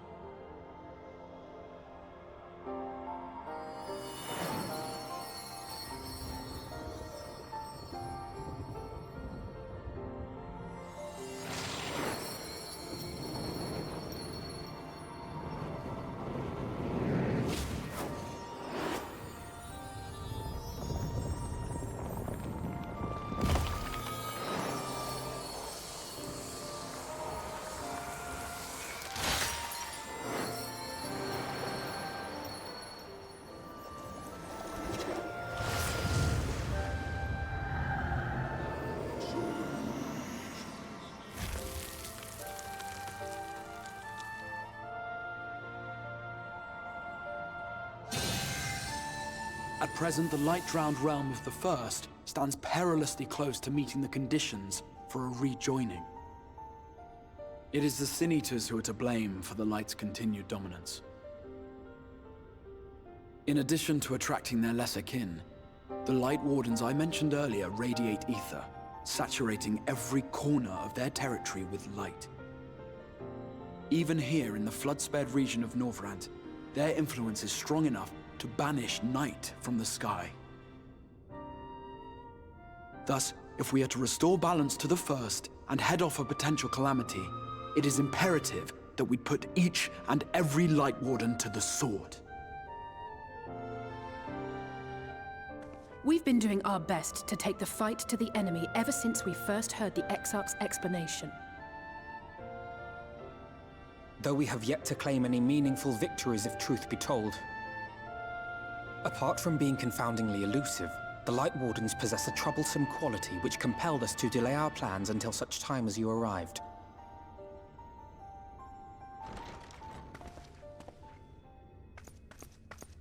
Forgive the interruption, my lord, but Hallminster Switch is requesting reinforcements. They say the Sin Eaters are attacking in force, and the village could soon be overrun.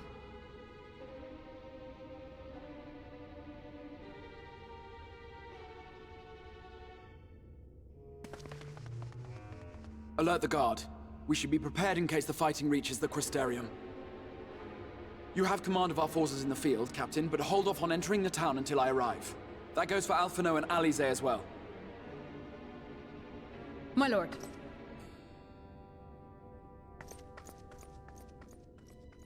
Pray, lend us your strength. Such a fight will provide you with far greater insight than any explanation I could offer.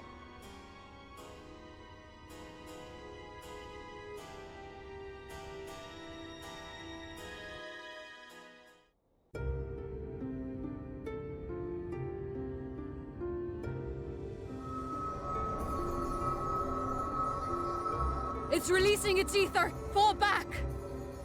We cannot let it touch us! Quickly, my lord, we must withdraw! That will not be necessary, Captain. Though I appreciate your concern. The eternal light of these creatures has confounded us for nigh on 100 years. For each we have put down, another has risen up in its place, born of the self-same ether relinquished by its predecessor. But now we have a way to contain that corruption.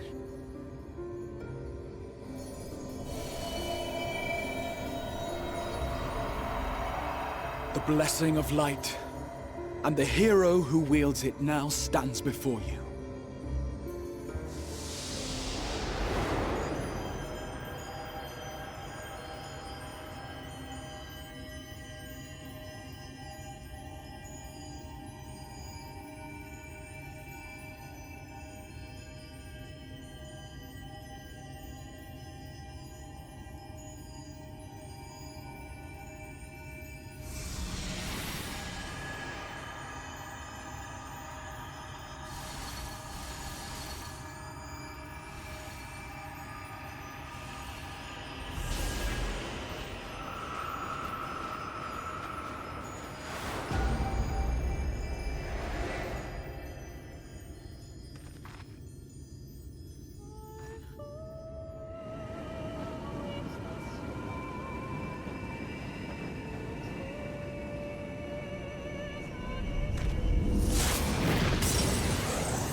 Behold!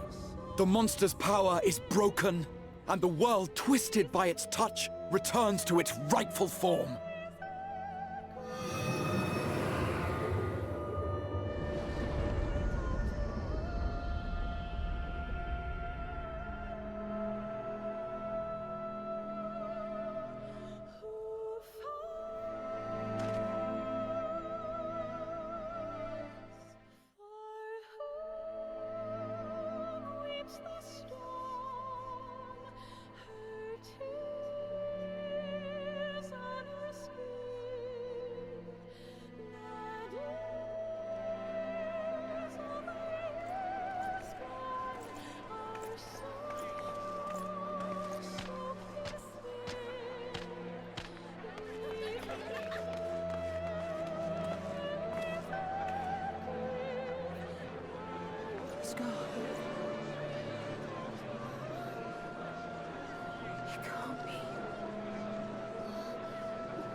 It's so beautiful.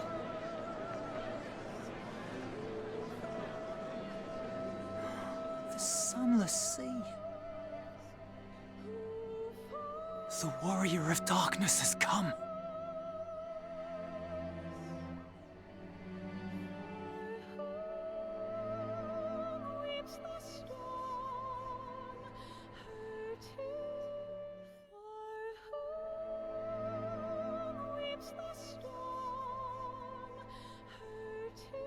Is that what I think it is?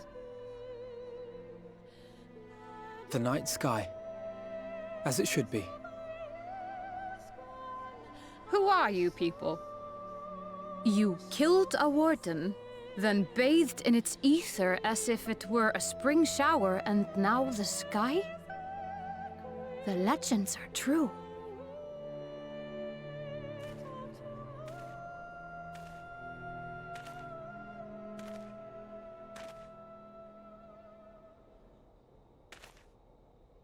My lord? How many years have I waited for this moment? For the one possessed of her blessing. For you.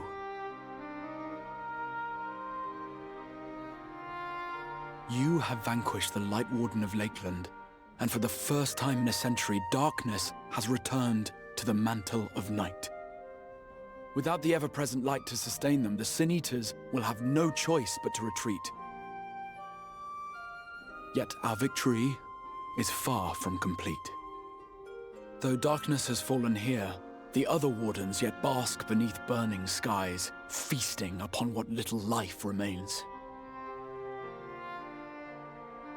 Even should it cost me all I have, I would see each and every one of them slain, that this world might be spared from oblivion. Not only for the first, but for the source as well. Save one, and we save the other. But, be that as it may, I concede it was wrong of me to summon you to this fight against your will. I swear, on my life, I will one day atone for that deed, but for the present, I beg you, stay and see this fight to its conclusion. Cast down the wardens and restore darkness to the first.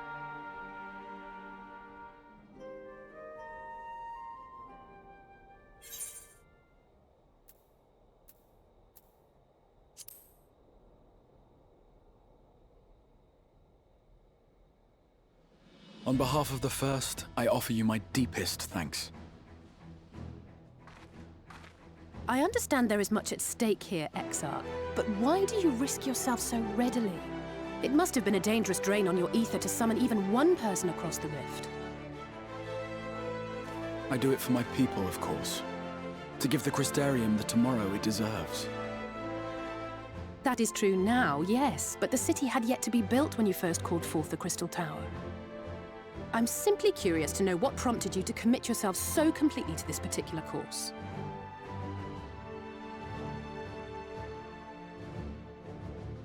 There are things which we can ill afford to lose. and I sensed from the first that I had a part to play in preserving them.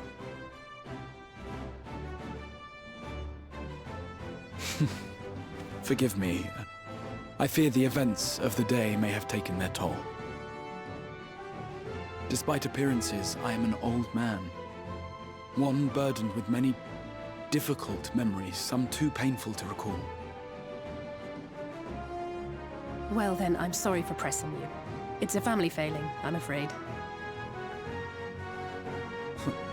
One which has served us well more often than not. Needless to say, we will continue to fight at your side until the last Senator is defeated. Come then, my warriors of darkness. Let us gather the surviving villagers and make our way back to the Crystarium.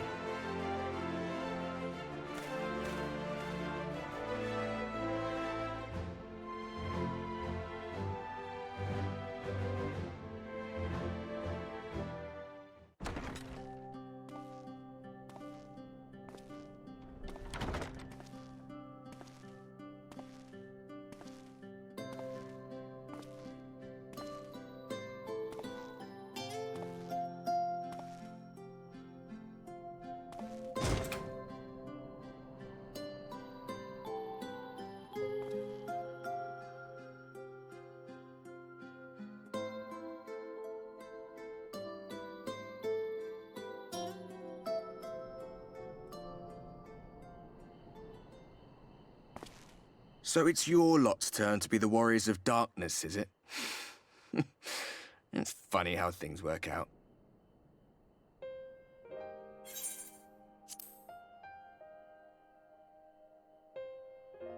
Aye, I know. Just the place. In case you've forgotten, you're the only one who can see me. If we had one of our little chats in public, people might start thinking you'd lost your wits.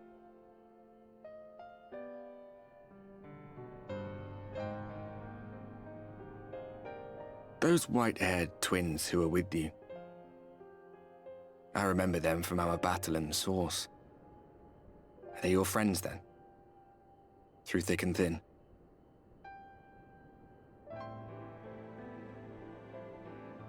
Aye. Then I suggest you keep them close. It's when you charge ahead trying to save someone else that you end up losing those you love. Not that you need telling, I'll bet you've lost plenty. But I wonder, what will it cost you this time? I don't remember when it was that I learned regret wasn't worth the bother. You get numb to it all over the years. The lost comrades, the broken promises, the abandoned principles. Just more nagging burdens to ignore.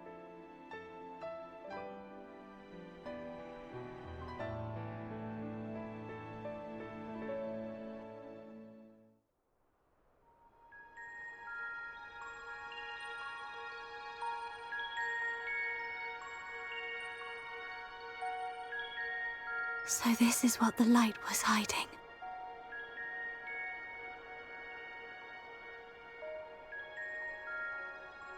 He's here. I must go to him.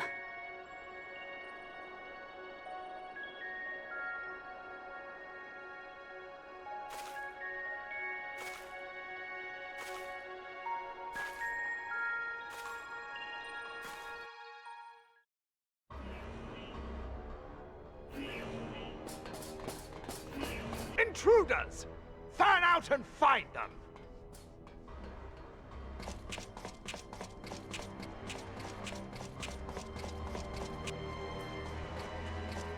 Out of my way!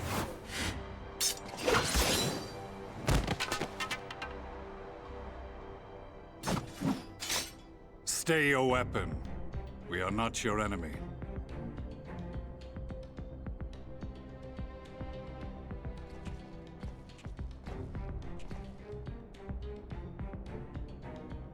When the alarm sounded, I wondered what we had done to betray our presence. But I see now we are not the only intruders. Sir Estinian, I presume. The dragoon who plucked the Warrior of Light from the jaws of death? Your armor is most distinct.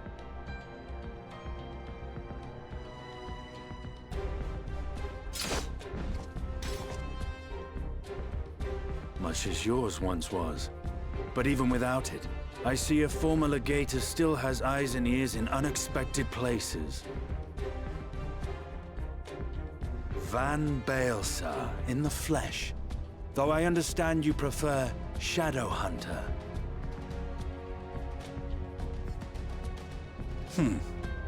You are in contact with the Scions, I take it.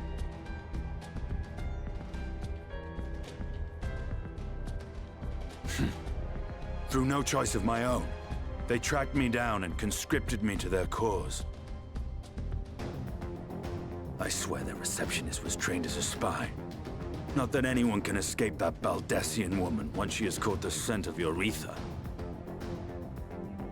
If they have resorted to using freelancers, I must assume their attempts to wake the afflicted have failed. And what of their champion? Away on other business. Thus, it has fallen to me to root out any trace of the Empire's new weapon.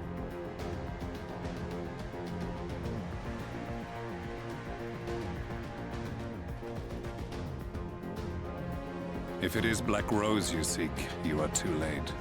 My people have already completed your mission here. Yet this is but one factory among many. When they caught wind of our efforts, they built additional facilities to ensure production continues unabated. There will be no one left in the lands they conquer. No citizens to conscript. No skills to exploit. Nothing the Empire needs. And they will call it victory.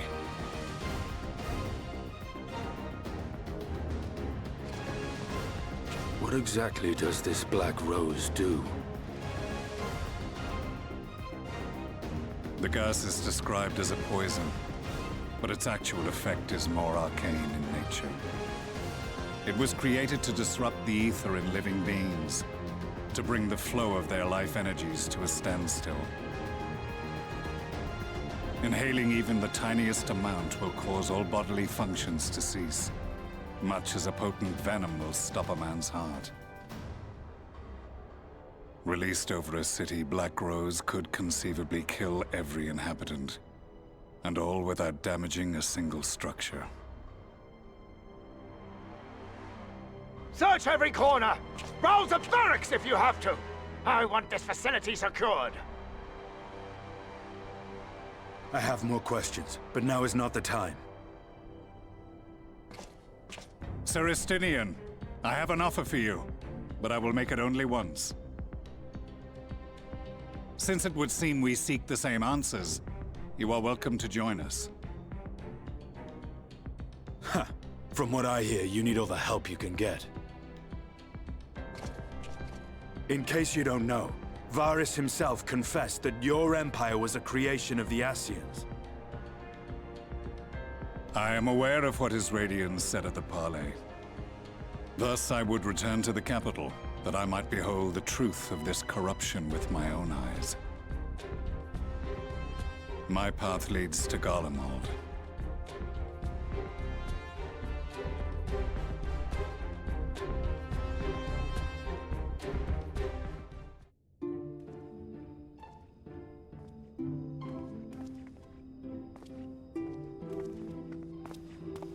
You have come at a good time. As you may have heard, we have something of a quandary on our hands.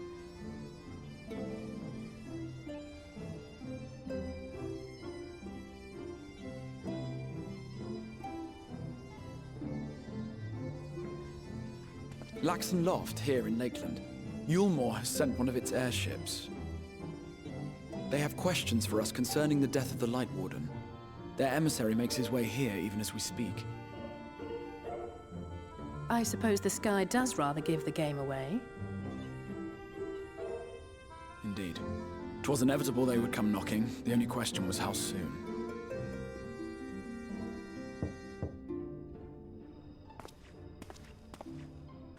My lord, I am come with the Yulmoran emissary. May I show him in? A moment, Captain, if you would.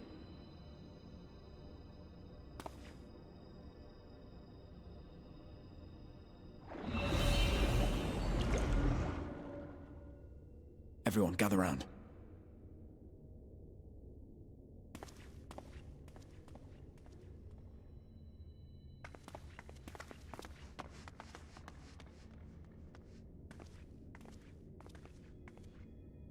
I do not wish to show our hand prematurely. Forgive me this liberty. Vanish.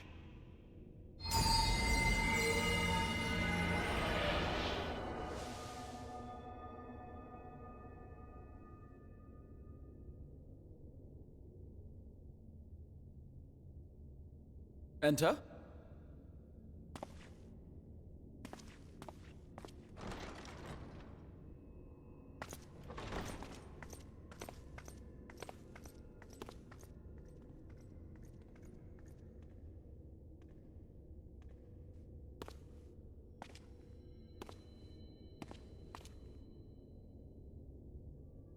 Well, well.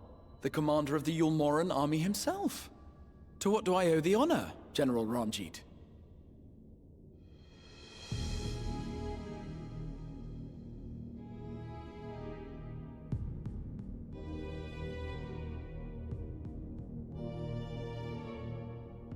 The Light Warden is dead, Exarch. Were your people responsible? You are clearly in some haste, my lord. But before I address your question, you must allow me one of my own. What is Yulmor's interest in this? His benevolence, Lord Vorthri, is gravely concerned that the actions of an ignorant few may jeopardize relations between man and Sin Eater. Should it transpire that the Crystarium is guilty of abetting the villains responsible for this outrage, my lord has decreed that it suffer the same retribution.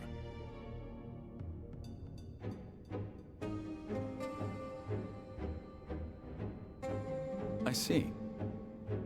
Since you have been so candid, I too shall speak my mind. Regardless of who is responsible, the Crystarium rejoices in the Light Warden's death and welcomes the return of the night sky. If Yulmor considers this tantamount to aiding those you term villains, then by all means, carry out your retribution. Know, however, that even should every innocent soul in the Crystarium perish, nothing can stop that which has been set in motion.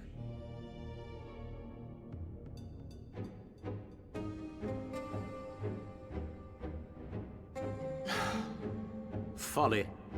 The death of one or 1,000,000 Sin Eaters changes nothing. The world is dead, and writhe as we might, like maggots in its rotting course, it will not be reborn. Only by my master's grace may we live out our days in peace. But I waste my breath. You have made your stance clear. I shall relay your words to Lord Vorthri. In the meantime, you would do well to counsel any here who have done more than merely rejoice in recent events, to throw themselves upon Yulmor's mercy. Promptly.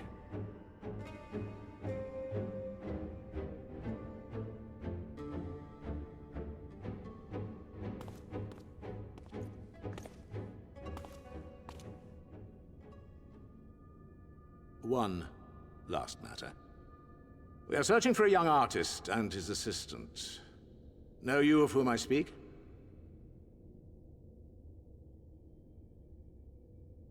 An artist and his assistant, no. I cannot say I do. What a pity.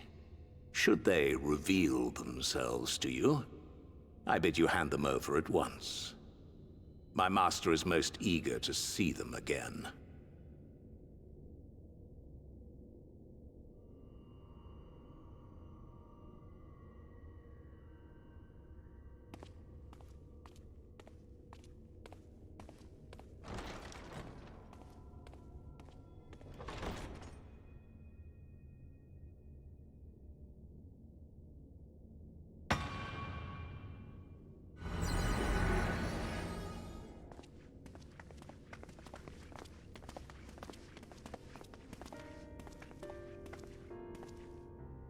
Am I imagining things, or did he just stare straight at us? I fear he did. The General is not a man to be trifled with. He is a warrior of fearsome repute who has led Yulmor's army since before Vorthri's time, when the nation still spearheaded the fight against the Sin-Eaters. One does not command the world's mightiest army, and for so long, without possessing exceptional instincts. If Yulmor chose to send such an individual, we must assume this talk of retribution is more than an idle threat. While we are grateful for your support, my lord, we cannot in good conscience put your people in harm's way. 'Tis noble of you to say, Master Alphino, but my people have been in harm's way since long before you arrived. Yulmor has ever yearned to rule over what remains of the world. Even should we surrender the Warrior of Darkness to them, they would find some other pretext upon which to invade. The people of the Crystarium know this only too well, which is why, when the time comes, I am certain they will fight to the last man. If truth be told, I would not have been surprised had Ranjit declared war here and now.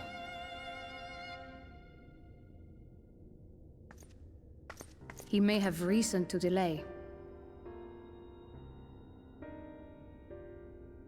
According to reports, the Yulmoran forces at Laxan Loft were observed taking a prisoner. A young woman believed to be none other than the Oracle of Light, Minfilia. It may be that General Ranjit wishes to convey her to Yulmor before commencing hostilities. Having mentored generations of Minfilias, it would not surprise me if he had made her capture his chief concern.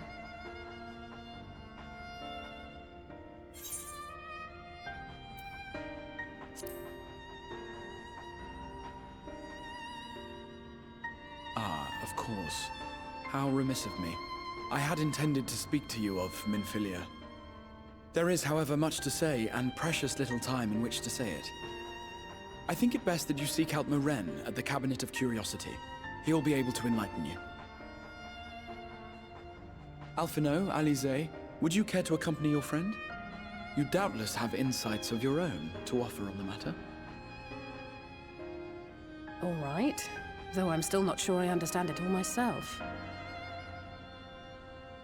In the meantime, I will set about making provisions for war.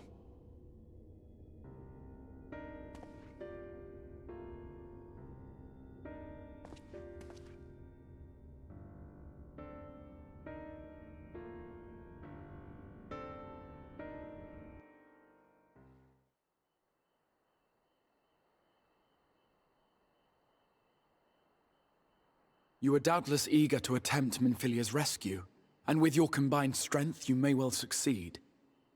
But as I said earlier, I do not wish to show our hand unless absolutely necessary.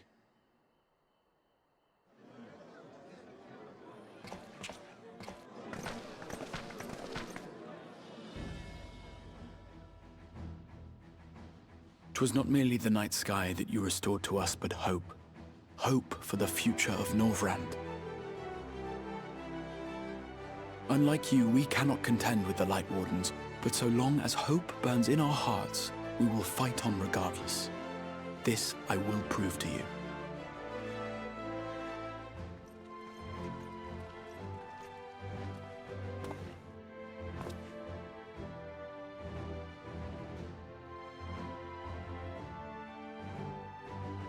My friends, I thank you for gathering at such short notice. There is something I would ask you all. As many of you are aware, I received an emissary from Yulmor a short while ago in the form of General Ranjit. To my dismay, the General condemned the slaying of the Light Warden, and warned me in no uncertain terms that, should the Crystarium cast its lot with the Warrior of Darkness, there would be war.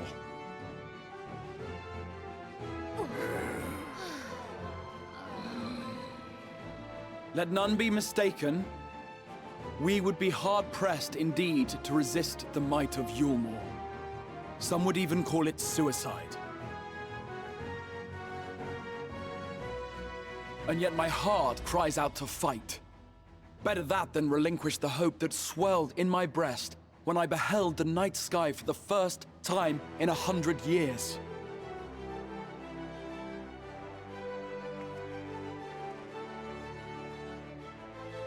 Or so says my heart. My mind, meanwhile, reminds me that to follow my heart would be to risk everything we have accomplished thus far. Clearly, this is not a decision to be made lightly, nor less alone. And so I put the question to you all. What should we do?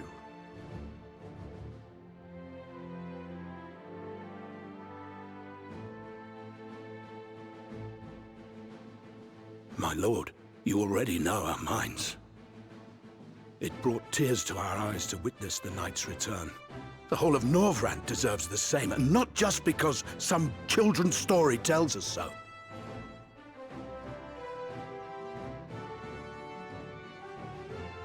Yulmor's influence is far-reaching. Should war break out, trade would be subject to restrictions. The flow of goods will dry up, and we will struggle to make do with what little trickles through. But make do we will. Aye, we can weather such hardships. Is that not the very thing the Crystarium was built for?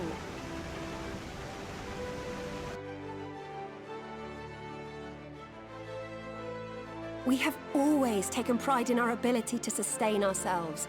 Not just to endure, but to thrive. When all falls down around you, rise up. Those were your words. There may come a day when all hope seems lost, but even should the rest of the world give in to despair, we shall not. We shall fight on, that our children and our children's children might know a better tomorrow. Rousing words apart, I never much cared for those Yulmoran bastards anyway. No better than common swindlers, most of them. Wouldn't know a fair deal if it came up and kissed them on the arse. Trust you to spoil the moment.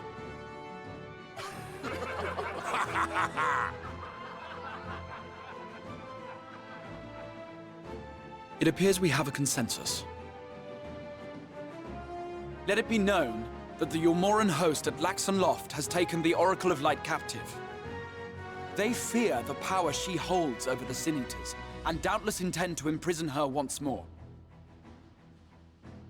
So, I move that we rescue the Oracle, grant her a place among us, and let that be our answer to Yulmor's ultimatum.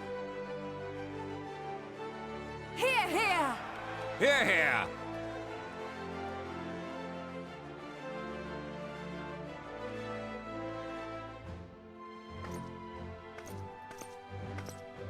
In planning a strategy for the rescue, I open the floor to you all.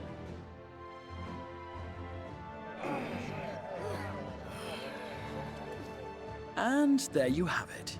If Yulmor wishes to denounce us as villains, then we shall embrace our villainy. Will you do so as well?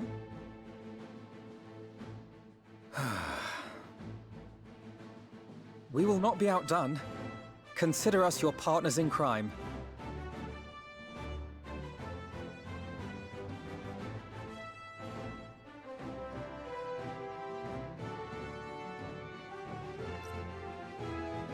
My lord, our proposal is as follows. We begin by deploying Amaro to occupy the skies over Lakeland. They should serve to delay the airship's departure.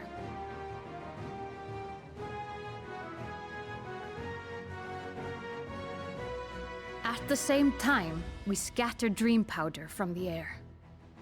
Not all will succumb to its effects, but it should thin the enemy's numbers, affording us an opening to swoop in and liberate the Oracle.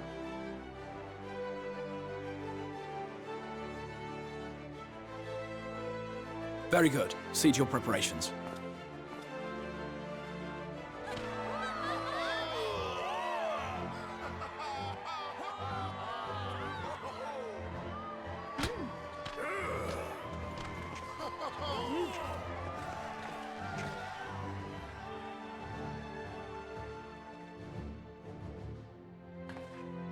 And what exciting crimes would you have us commit? Speaking for my fellow villains, I'd say we're capable of most things, though we draw the line at indolence.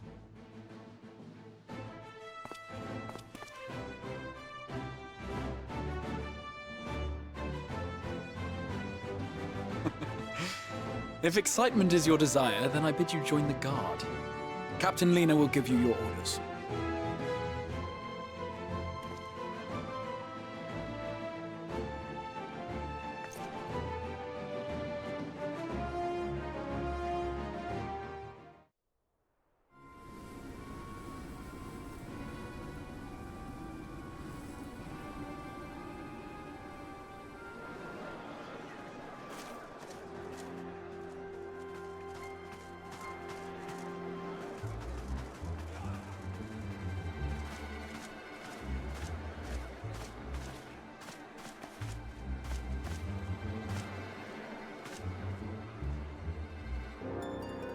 Keep moving.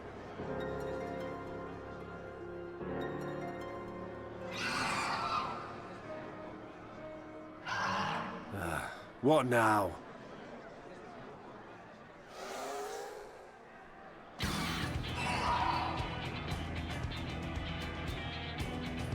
The Crystarium at a guess. Desperate fools. It'll take more than a handful of overgrown lizards to ground us.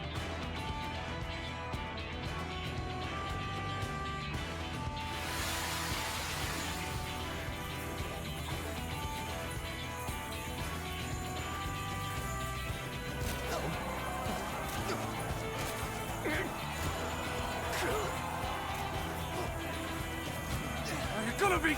Sound the alarm!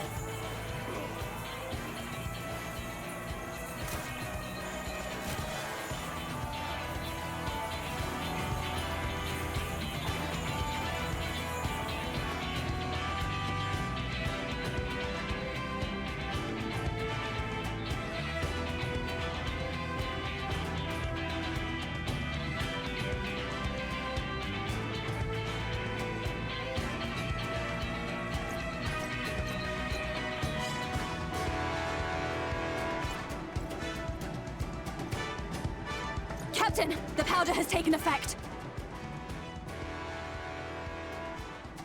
It is time. Let us free the Oracle from their clutches.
You, boy. You bear a striking resemblance to the artist my master seeks. By all means, keep your counsel. You will all have ample time to confess your crimes back in Yulmore.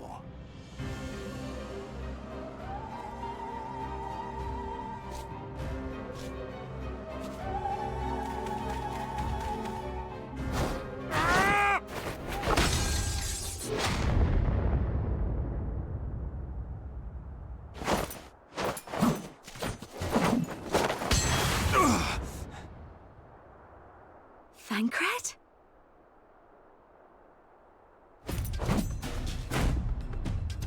So, you are the wretch who stole her from us. And What if I am?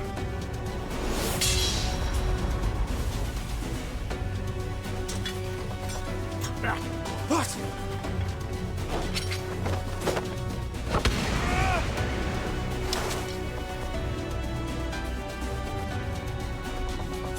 Pathetic. Vermin such as you are not worthy of the Oracle.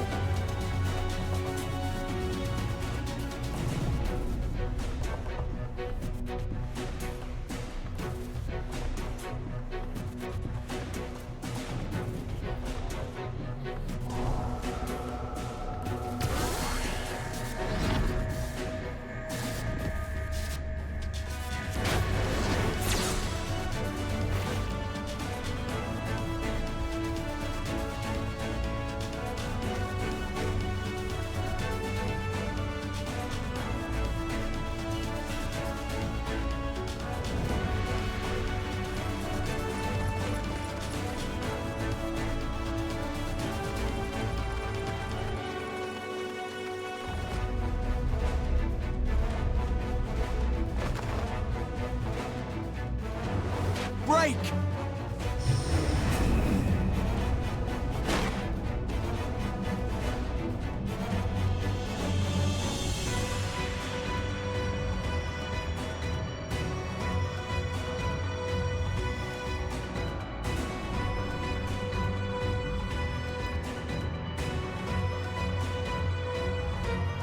Fool! You would see your city razed? I would sooner see it razed than conquered. Suffice it to say, we are ready to receive you. What now, Exarch? Will you face me yourself?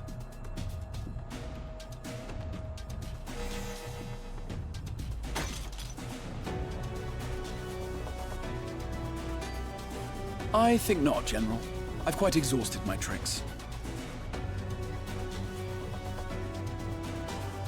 If you mean to give chase, I will not stand in your way. But you would do well to tread warily, for your quarry goes to a place where even Yulmore dare not bear its steel.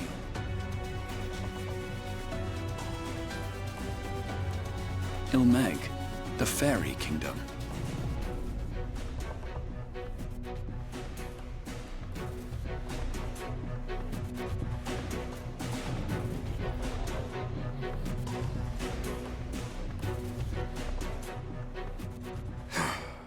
To think that mountain of indolence still had the energy to unleash his hounds. Even the most pointless of conflicts may alter a world's course. And now the plan has gone awry.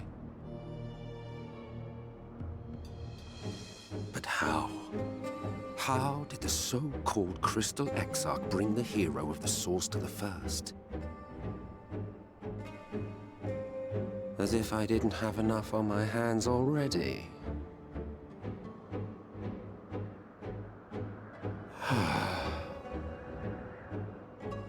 Then again, with a soul such as that, mayhap there is another way. One which does not require bloodshed.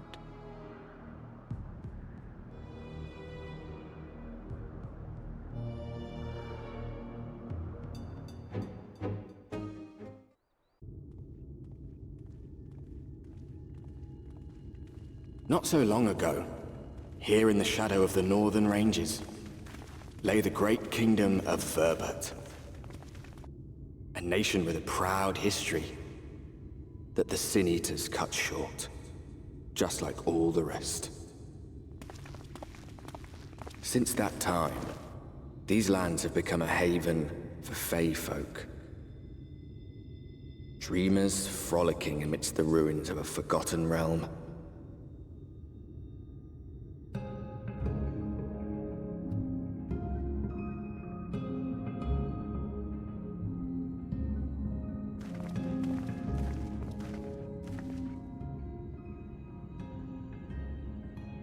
We should be safe enough here.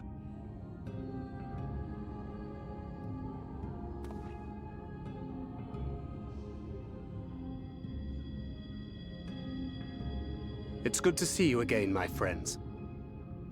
I don't know about you, but it feels like years since last we met. 5 of them in my case. Why, it only feels like 1 to me, but long enough to warrant a more convivial reunion either way. What brought you to Laxon Loft?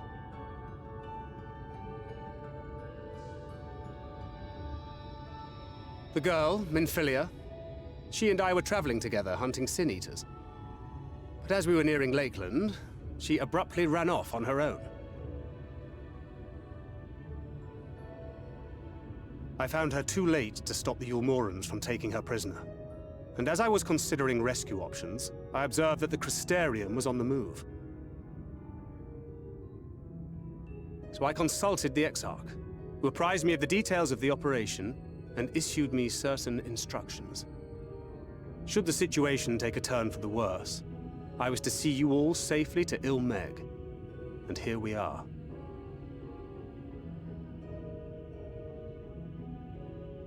Eorzea has called this place home for a while now. Yet we have never called upon him, I am ashamed to say. 'Twas only at the Crystarium that we met. Hardly surprising. This is not the sort of place one visits on a whim.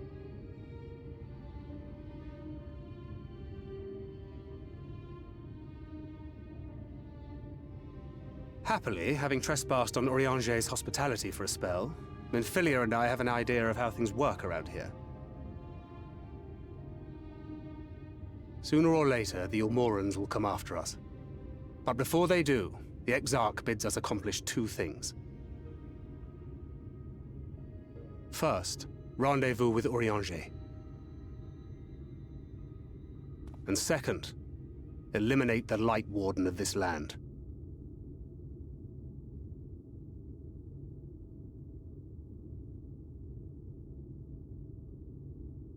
So, Minfilia. What made you leave Thancred behind, if you don't mind me asking?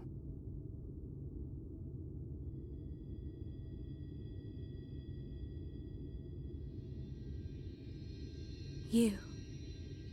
The hero from another world. I was asleep when I felt it. A presence. Someone I was meant to meet. They were close and I knew I had to go to them. But with all the commotion in Lakeland, I was afraid that Thancred wouldn't let me. And would I have been wrong? Had I arrived a moment later, you would be back in your cell in Yulmore. And now we have Ranjit snapping at our heels. You really have outdone yourself this time.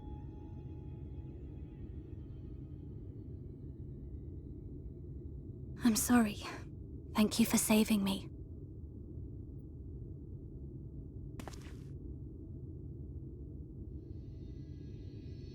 Oh, poor thing being scolded so.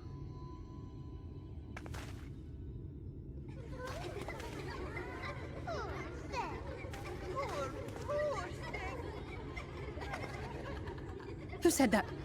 Show yourselves.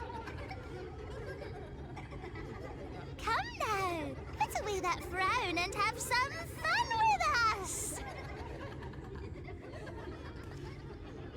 Yes, let's have some fun. Lots and lots of fun.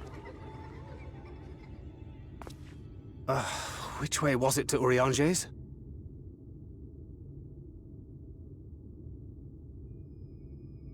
We've been there so many times, but I can't. Oh, why can't I remember?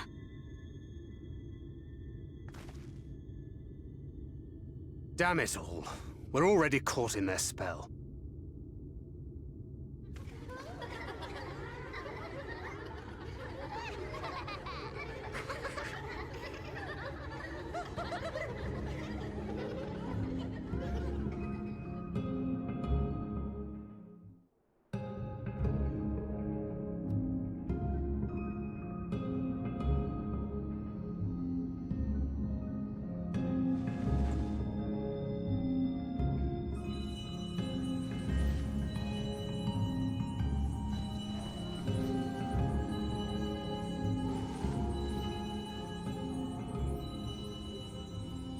Farasitha, Krakleath.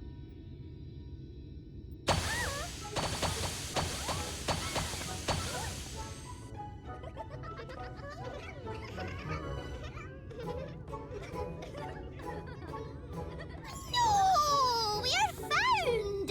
How did this mortal know our trick? Wait! I recognize their souls.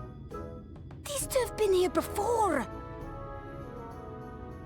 Look, twins! How adorable! Oh! Lay with us! We have neither the time nor inclination to play. We have come to see Eorzea. Oh yes, Eorzea, the peculiar one. In return for a place in Elmeg, he agreed to a riddle contest with us for 7 days and 7 nights without any sleep.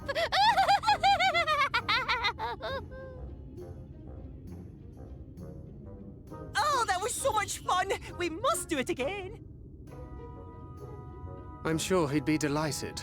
Now, if you'd be so kind as to lift your spell.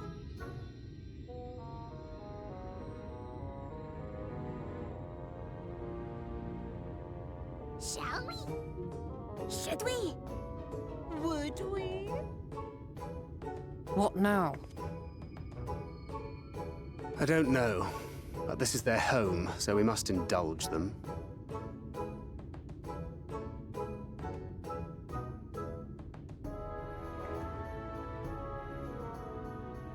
Right, we've made up our minds. We will lift our spell on one condition. That you first lend us a helping hand. Or 2. Or 3.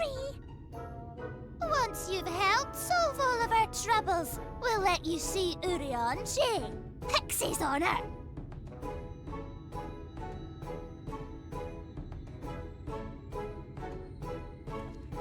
Well, there you have it. Pixie chores. I suggest we split up.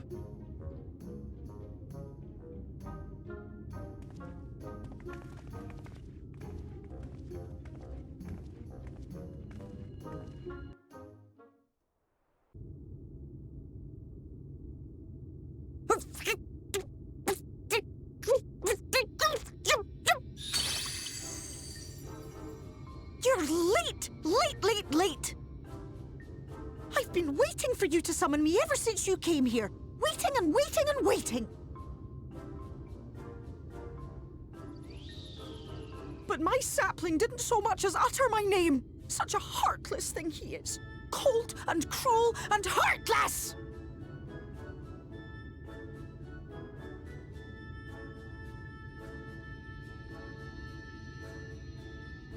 Another self-important little brat. Just what we need. Reminds me of my childhood.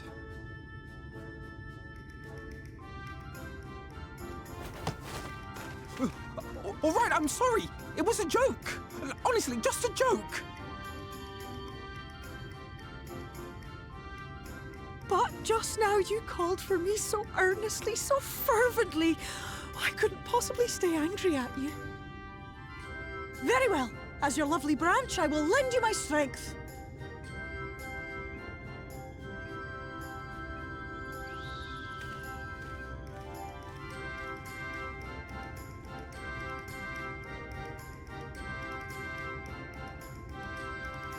Well. If it isn't Theo the mold feel. It's been too long. Not long enough for you to think of any new games, though, apparently. If I were you, I'd be bored of myself.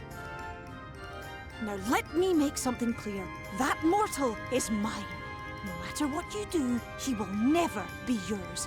Never, never, ever! Oh, not even a bit. But what about the others?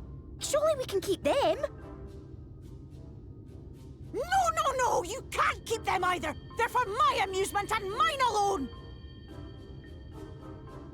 And if you lay so much as a finger on my sapling, I'll scatter the contents of his bag all over your precious village. There'll be cold, hard metal, furry, festering food, stinky, sweaty small clothes, and all manner of other terrible, unmentionable things. How would you like that, hmm?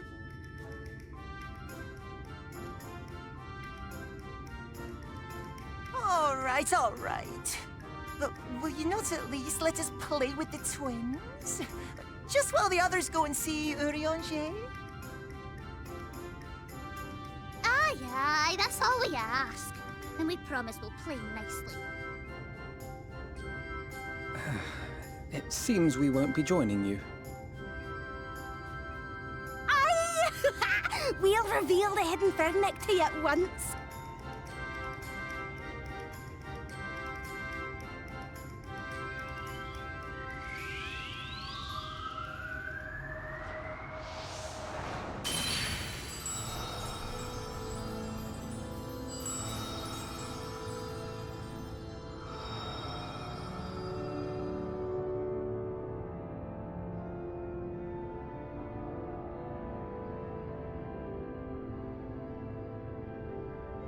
So this is the true Ilmeg.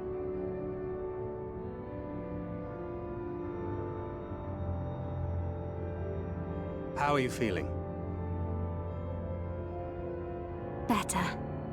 I think I remember the way now. Apologies for the delay.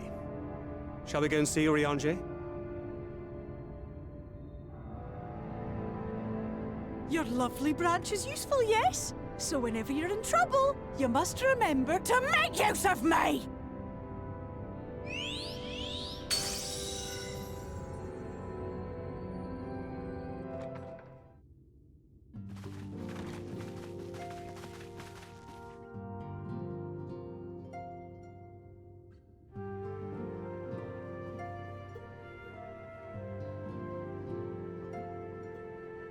Eorzea, are you in? Unto a world weary of heroes, a hero wends his way. The Exarch did send word that thou wouldst seek me out, but ne'er did I imagine thou wouldst arrive so soon.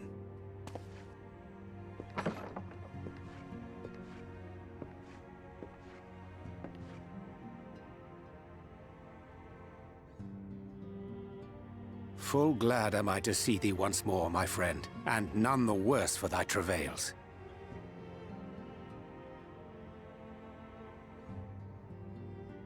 Run along, Minfilia. We will meet you outside. But... Another one for you to imbue, if you'd be so kind.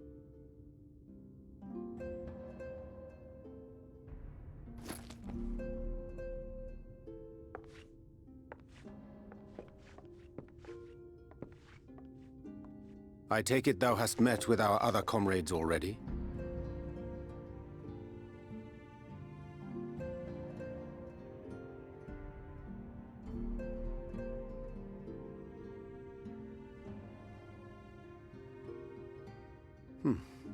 That Master Alphino and Mistress Alize now travel in thy company is of great comfort to me. As for the rest, it beginneth in earnest. The hunting of the Light Wardens, and perforce the war with Yulmore. Hark thee then to my words, and through them behold the vision that I did glimpse, that of the 8th Umbral Calamity.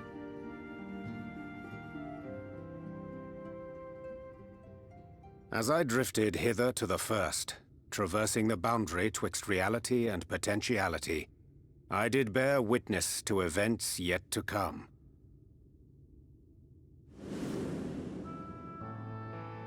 There I saw the combined forces of Eorzea and the Far East offering fierce resistance to the legions of Garlemald. So fierce, in fact, that they did begin to push the enemy back. Ilm by painful ilm at first, then Yalm by Yalm, and Malm by Malm in time. Yet the joy they felt was short-lived, for in so doing they did force the Empire's hand. Faced with defeat, the Garleans turned to a weapon most vile. Black Rose. Its potency defied all reckoning. Once released, the gas took on a life of its own, wreaking untold carnage not only in Eorzea, but in the provinces of the Empire besides. From fighters upon the front lines to babes in their beds, none were spared. And as the casualties became too numerous to count, so did the fabric of civilization begin to unravel. Nor did the land itself escape unscathed, for spreading from the site of its release, Black Rose brought death to the very soil. To survive amidst the chaos and upheaval, men came to live by the sword, the rule of law giving way, inevitably, to the rule of might. Thus was the spark struck and the fire kindled, and swiftly did it spread as a blaze in a field of straw to engulf every corner of the world. Nations worthy of the name did then cease to exist, and those souls brave and true who might have risen to restore order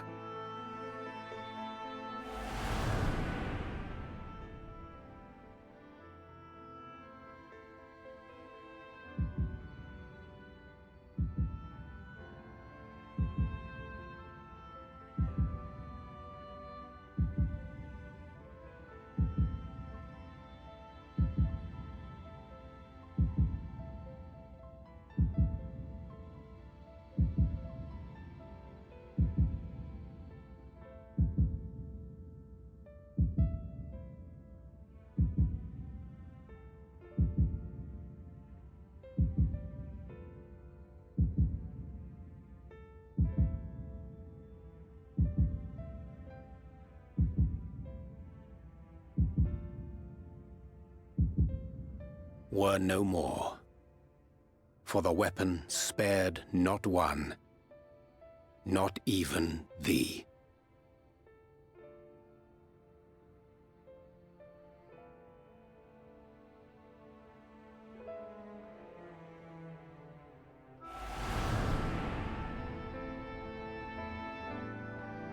An endless age of war, begotten by the blight of Black Rose. Such is the legacy of the 8th umbral calamity which I did behold.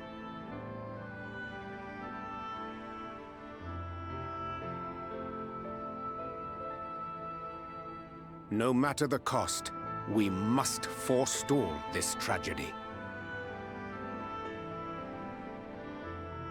To that end, I have labored during my sojourn in this world, discovering in so doing the answer to a pressing mystery. That of Black Rose's inexplicable potency. Come.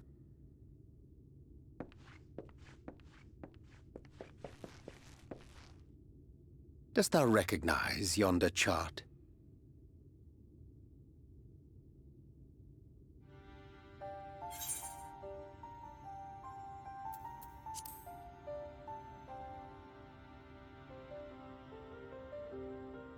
Indeed.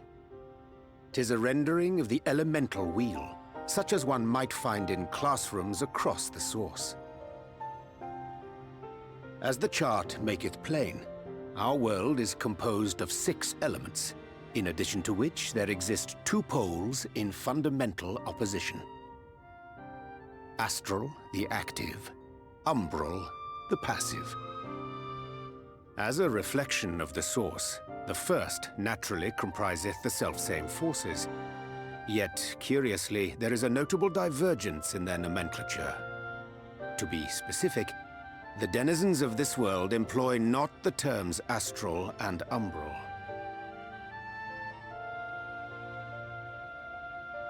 Thus was I moved to inquire what names said forces had been assigned.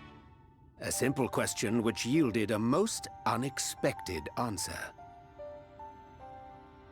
Upon demanding the name of the pole aligned with activity and growth, I was told that as life's myriad colors combine to produce black, the people of the First had called it darkness. At this, did my mind begin to race. Yet 'twas only when I asked what name had been given to the pole aligned with passivity that mine eyes were opened to the truth. Peace and tranquility being as purest white, unmarred by color, I was told it had been given the name of light. That's umbral light and astral darkness, yes? I'm no etherologist, but it strikes me that the nomenclature of the First is rooted in the generation of the two forces, while our own appears to focus on their effects. Which makes one wonder, have we had it backwards all this time?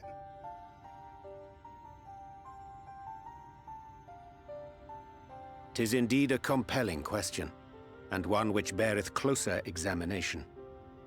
Yet what knowledge we already possess sufficeth to explain the chain of events. The phenomenon of etheric thinning observed in the source is the consequence of light, the power of stasis, flowing in from the First to stifle the movement of ether within the land. And according to Master Alphino, Black Rose slayeth by halting the circulation of ether within living beings. Should such a weapon be unleashed even as the First were rejoined, replete as it is with light, we would have a disaster of untold proportions on our hands. A calamity. Well, at least we have a better grasp of what we're facing. Our objective, however, remains unchanged. We are to eliminate the Light Warden of Ilmeg.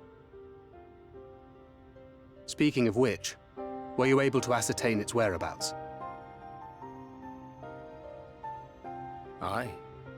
'Tis all but certainly ensconced within Eorzea, the castle which standeth in the midst of the lake. To enter said stronghold, we must needs turn to the pixies for aid. Fortunately, I have become quite adept at courting their cooperation. Henceforth shall I accompany you, and do all in my power to ensure that my vision doth not come to pass.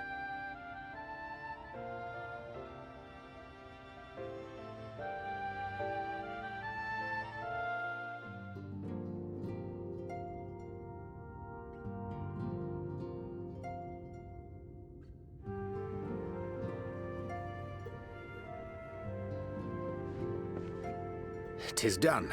The pixies shall be well pleased with these gifts. Ah, lest I forget.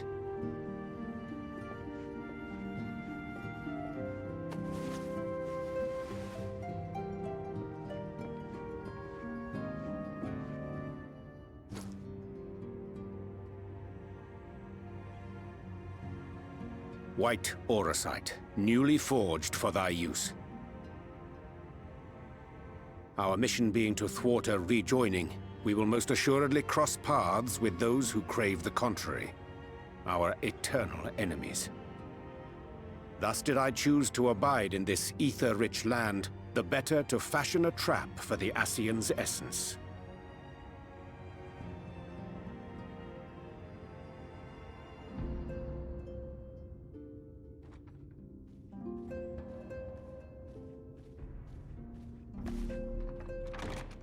May I come in now? You may indeed, assuming you've finished.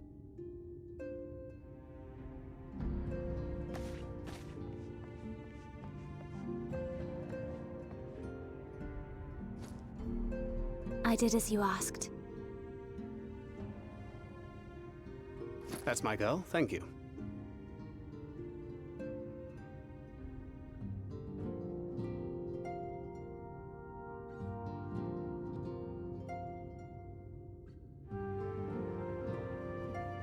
I should probably explain.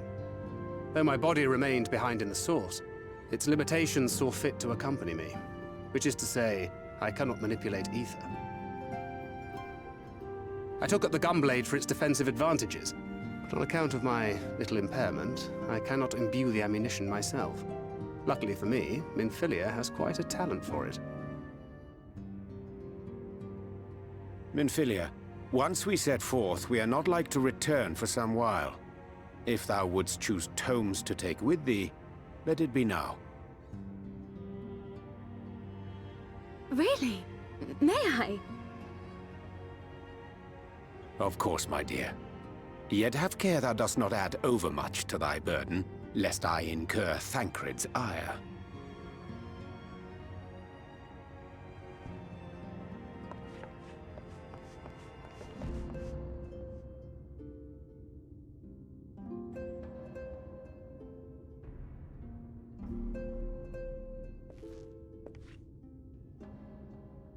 Hast thou spoken to him of thine encounter with the Minfilia of Eld?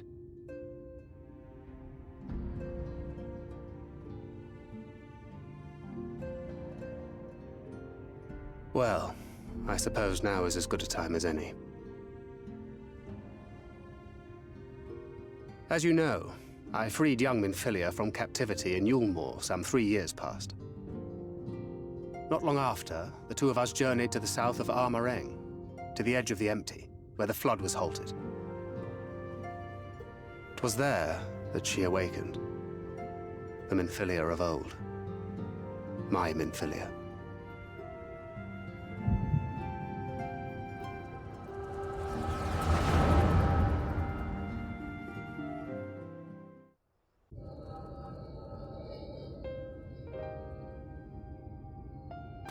Tell me, what must I do to bring you back?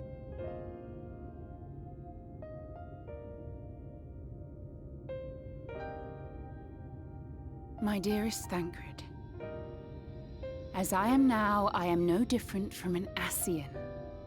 This child is but a vessel.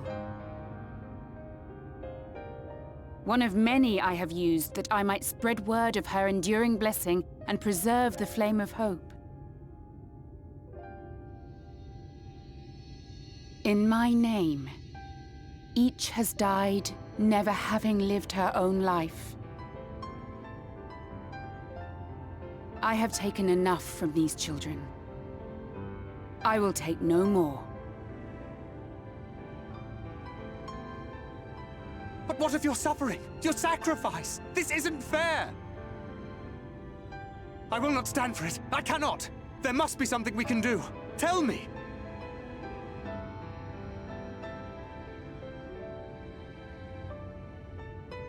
Should the day come when this child grows weary of fighting and wishes to cast it all aside, then shall I take up her burden.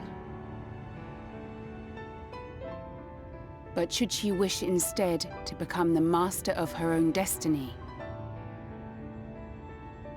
then shall I bequeath to her my all.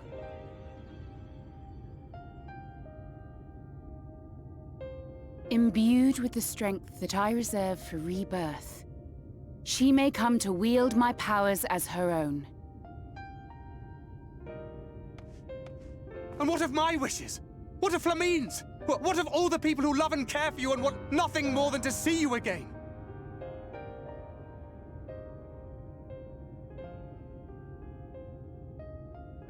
It is not their decision to make. It is hers. This child's. This Minfilia's.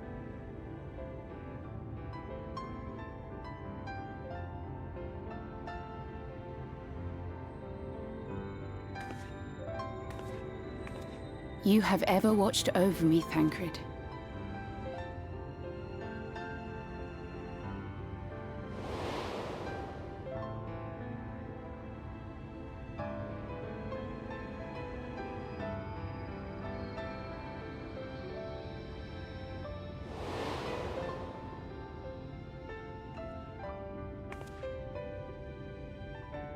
Now I ask that you do the same for her.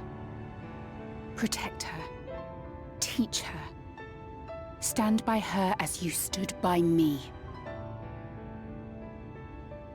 There is much and more she does not know.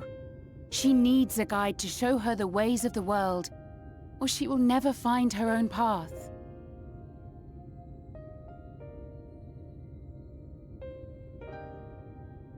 When the time comes, You will find me here. Until that day.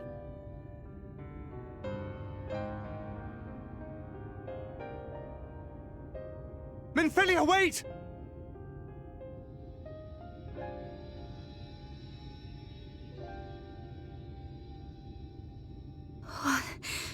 What happened?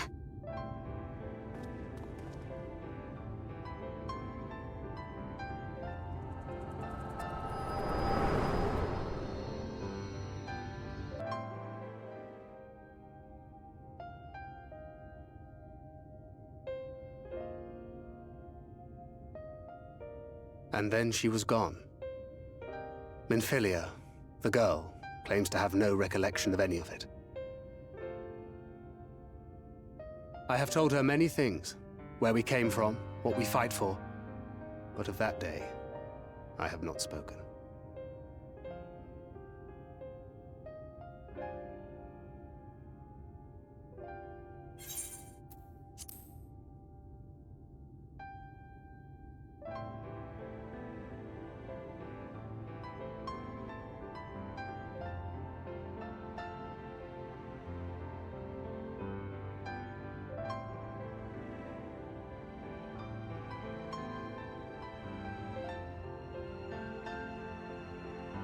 With the coming of another possessed of the blessing of light, the first hath begun to rise up in defiance of its fate.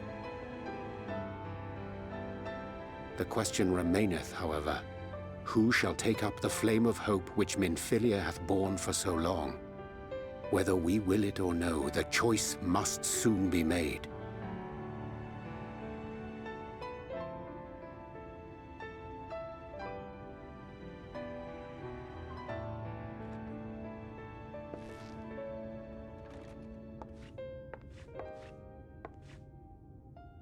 I'm sorry I took so long. It was so hard to choose. In the end, I settled on just the one. That is well. Now, if all is in order, let us set forth for Lida Loran.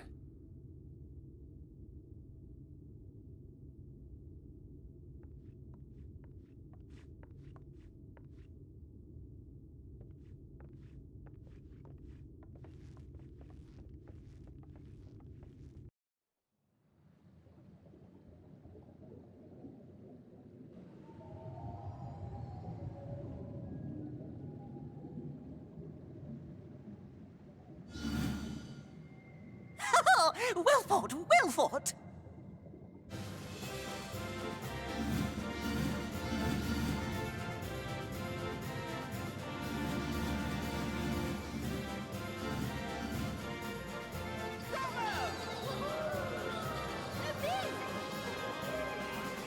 Jolly good show. Oh, you do not hold back.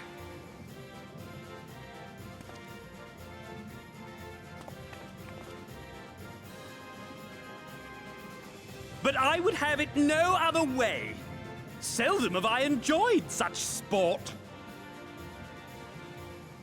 We have satisfied thy demands. Wilt thou now satisfy ours? Of course. Of course. There it is, the relic you seek.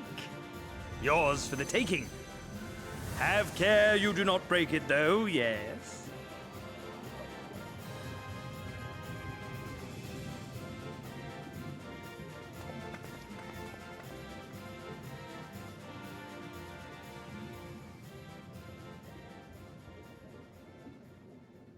Ah, but you, my friend, you are mighty indeed, and pleasing to the eye besides.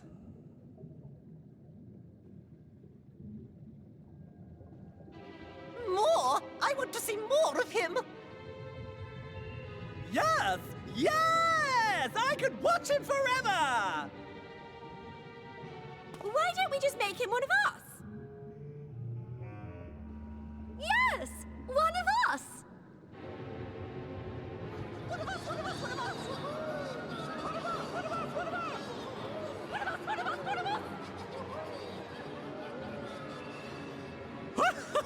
What a fine idea! Why ever didn't I think of that? You may have the crown, but in exchange, we will have you!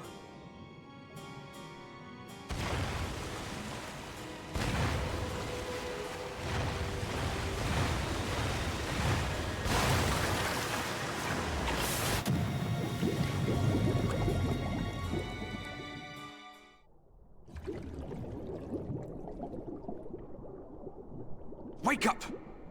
Wake up, damn you!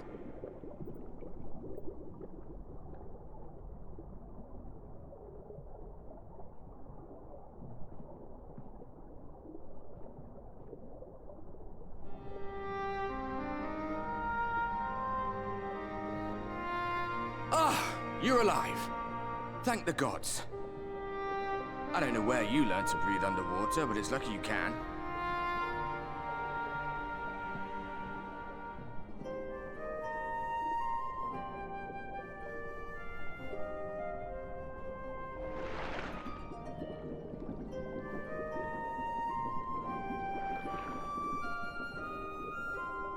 I'm sure you had your reasons, but the first rule of dealing with the Fwaath is do not deal with the Fwaath. It's said that they are born from the souls of the drowned.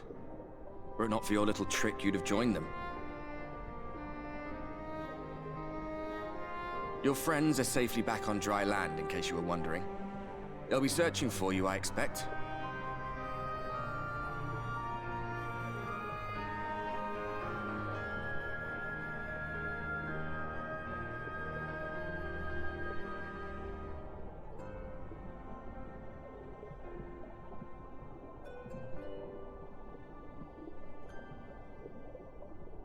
That's the royal capital of the Kingdom of Verbert down there. It's seen better days. They were a stubborn lot, the Verbertites. Set in their ways.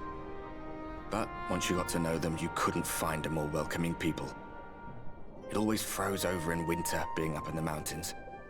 So we'd pull up our chairs round the fire and trade tales over steaming bowls of lamb stew, while the street lamps burned hot and bright outside.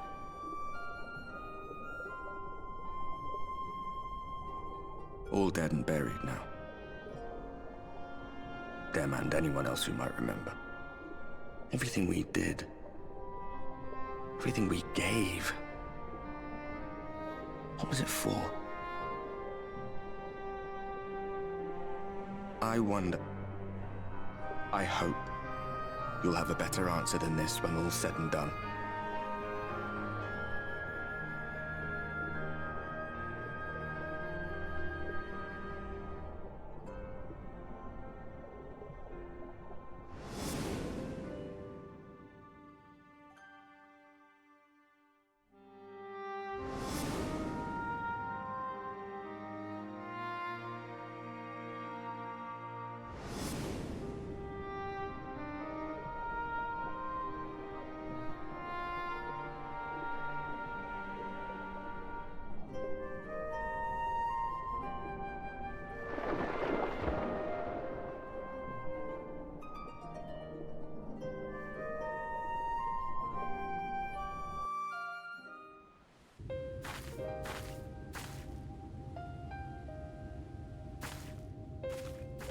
Oh, thank goodness. There you are. Those Numo were rather frightening. I'm glad you're safe.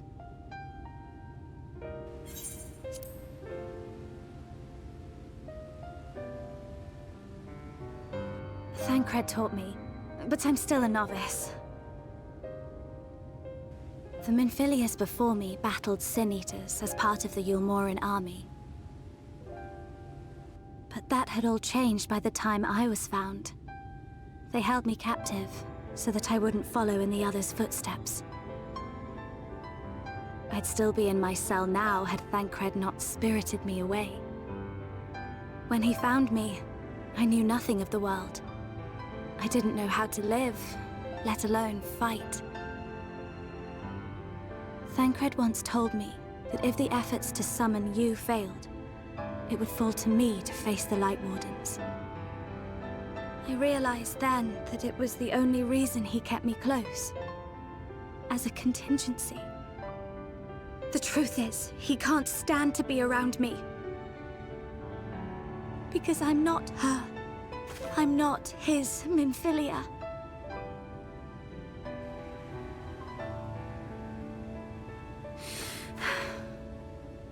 Once, we journeyed to Nabatha together, to the place where the Oracle appeared and stayed the flood. As we drew near, I felt as though I was fading away. I shut my eyes and covered my ears, and then... I'm not sure what happened after that.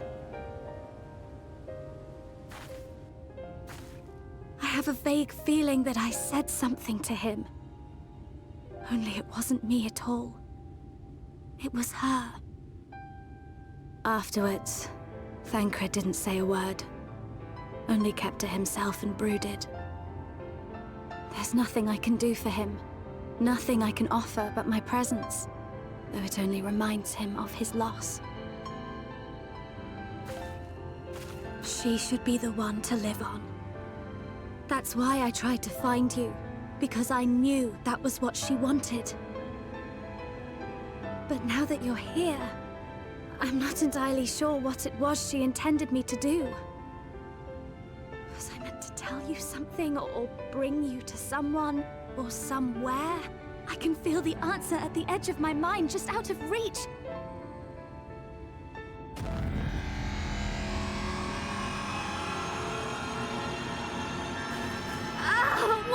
What is that?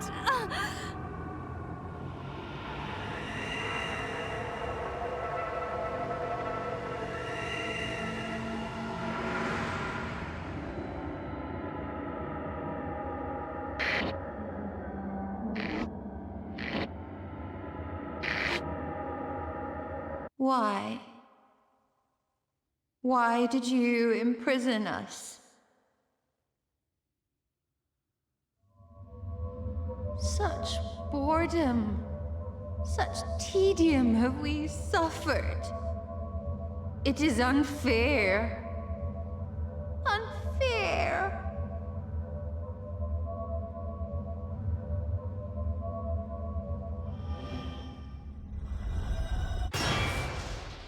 Come. Come and play with us.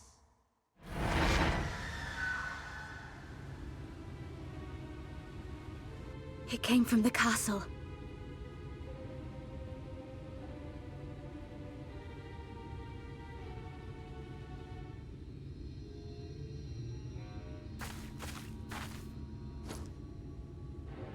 This is everything I have. Please see it delivered to the Numo. I will bear word to Thancred and the others.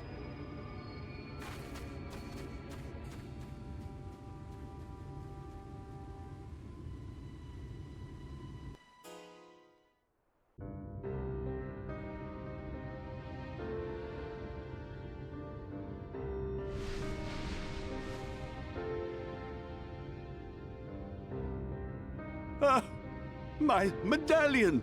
You found it! Oh, I know not how to thank you. It is my most treasured possession. A gift from a dear departed soul.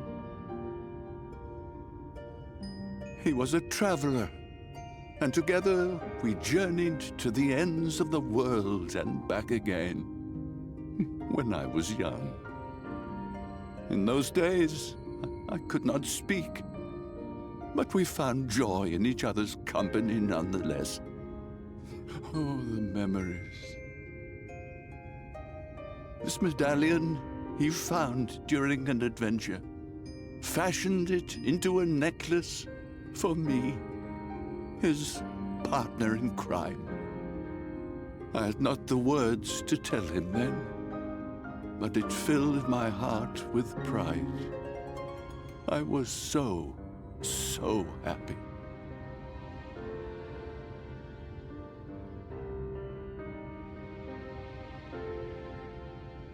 His name was Artbert, and he was my friend. Ardbert, thou sayest?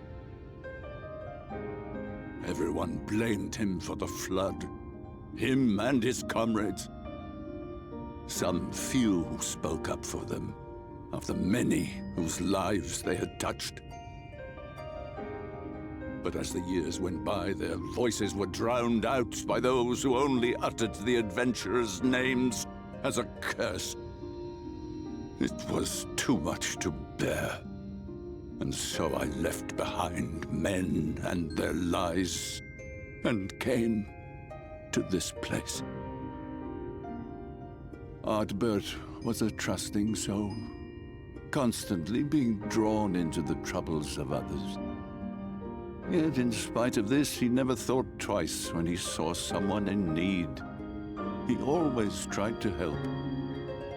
It was no different then. The world needed heroes. It needed him. And yet, he was a good man. He deserved to be happy. I wish I could have told him that, at least.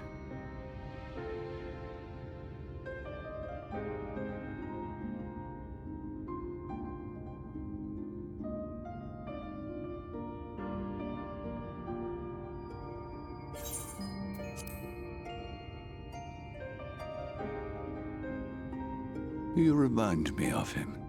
Your kindness. When we Amaro were created, we were granted the ability to perceive souls. Thus did we recognize our masters. That ability has long since faded from our kind. But due, perhaps, to my reversion, I can see your soul. Faintly, but surely. It is reminiscent of Ardbert's. Strikingly so. Of course, you are you and no one else. We are defined not by the soul we are born with, but the path we walk. Nevertheless, I cannot help but feel that this is more than mere coincidence. Which is why I will place my faith in you. The relic. It is yours.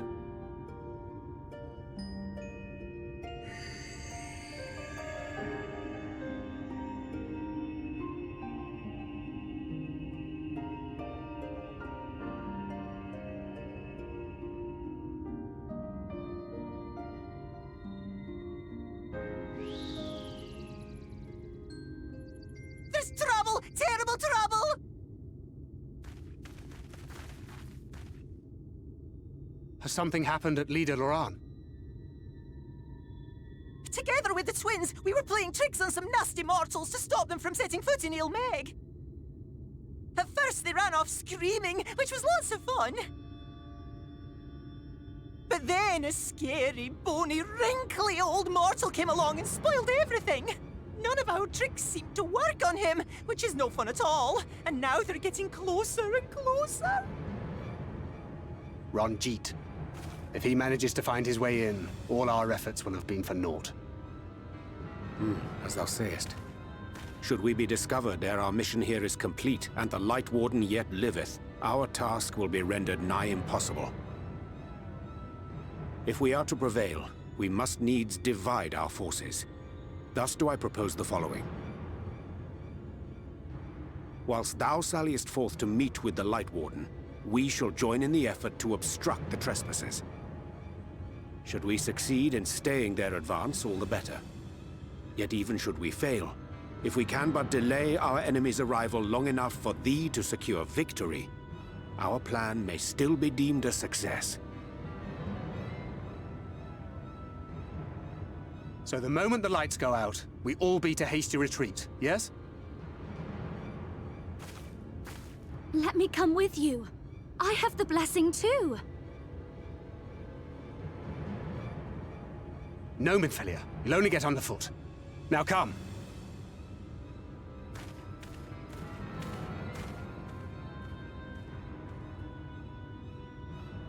I wish there were more I could do. Please be careful.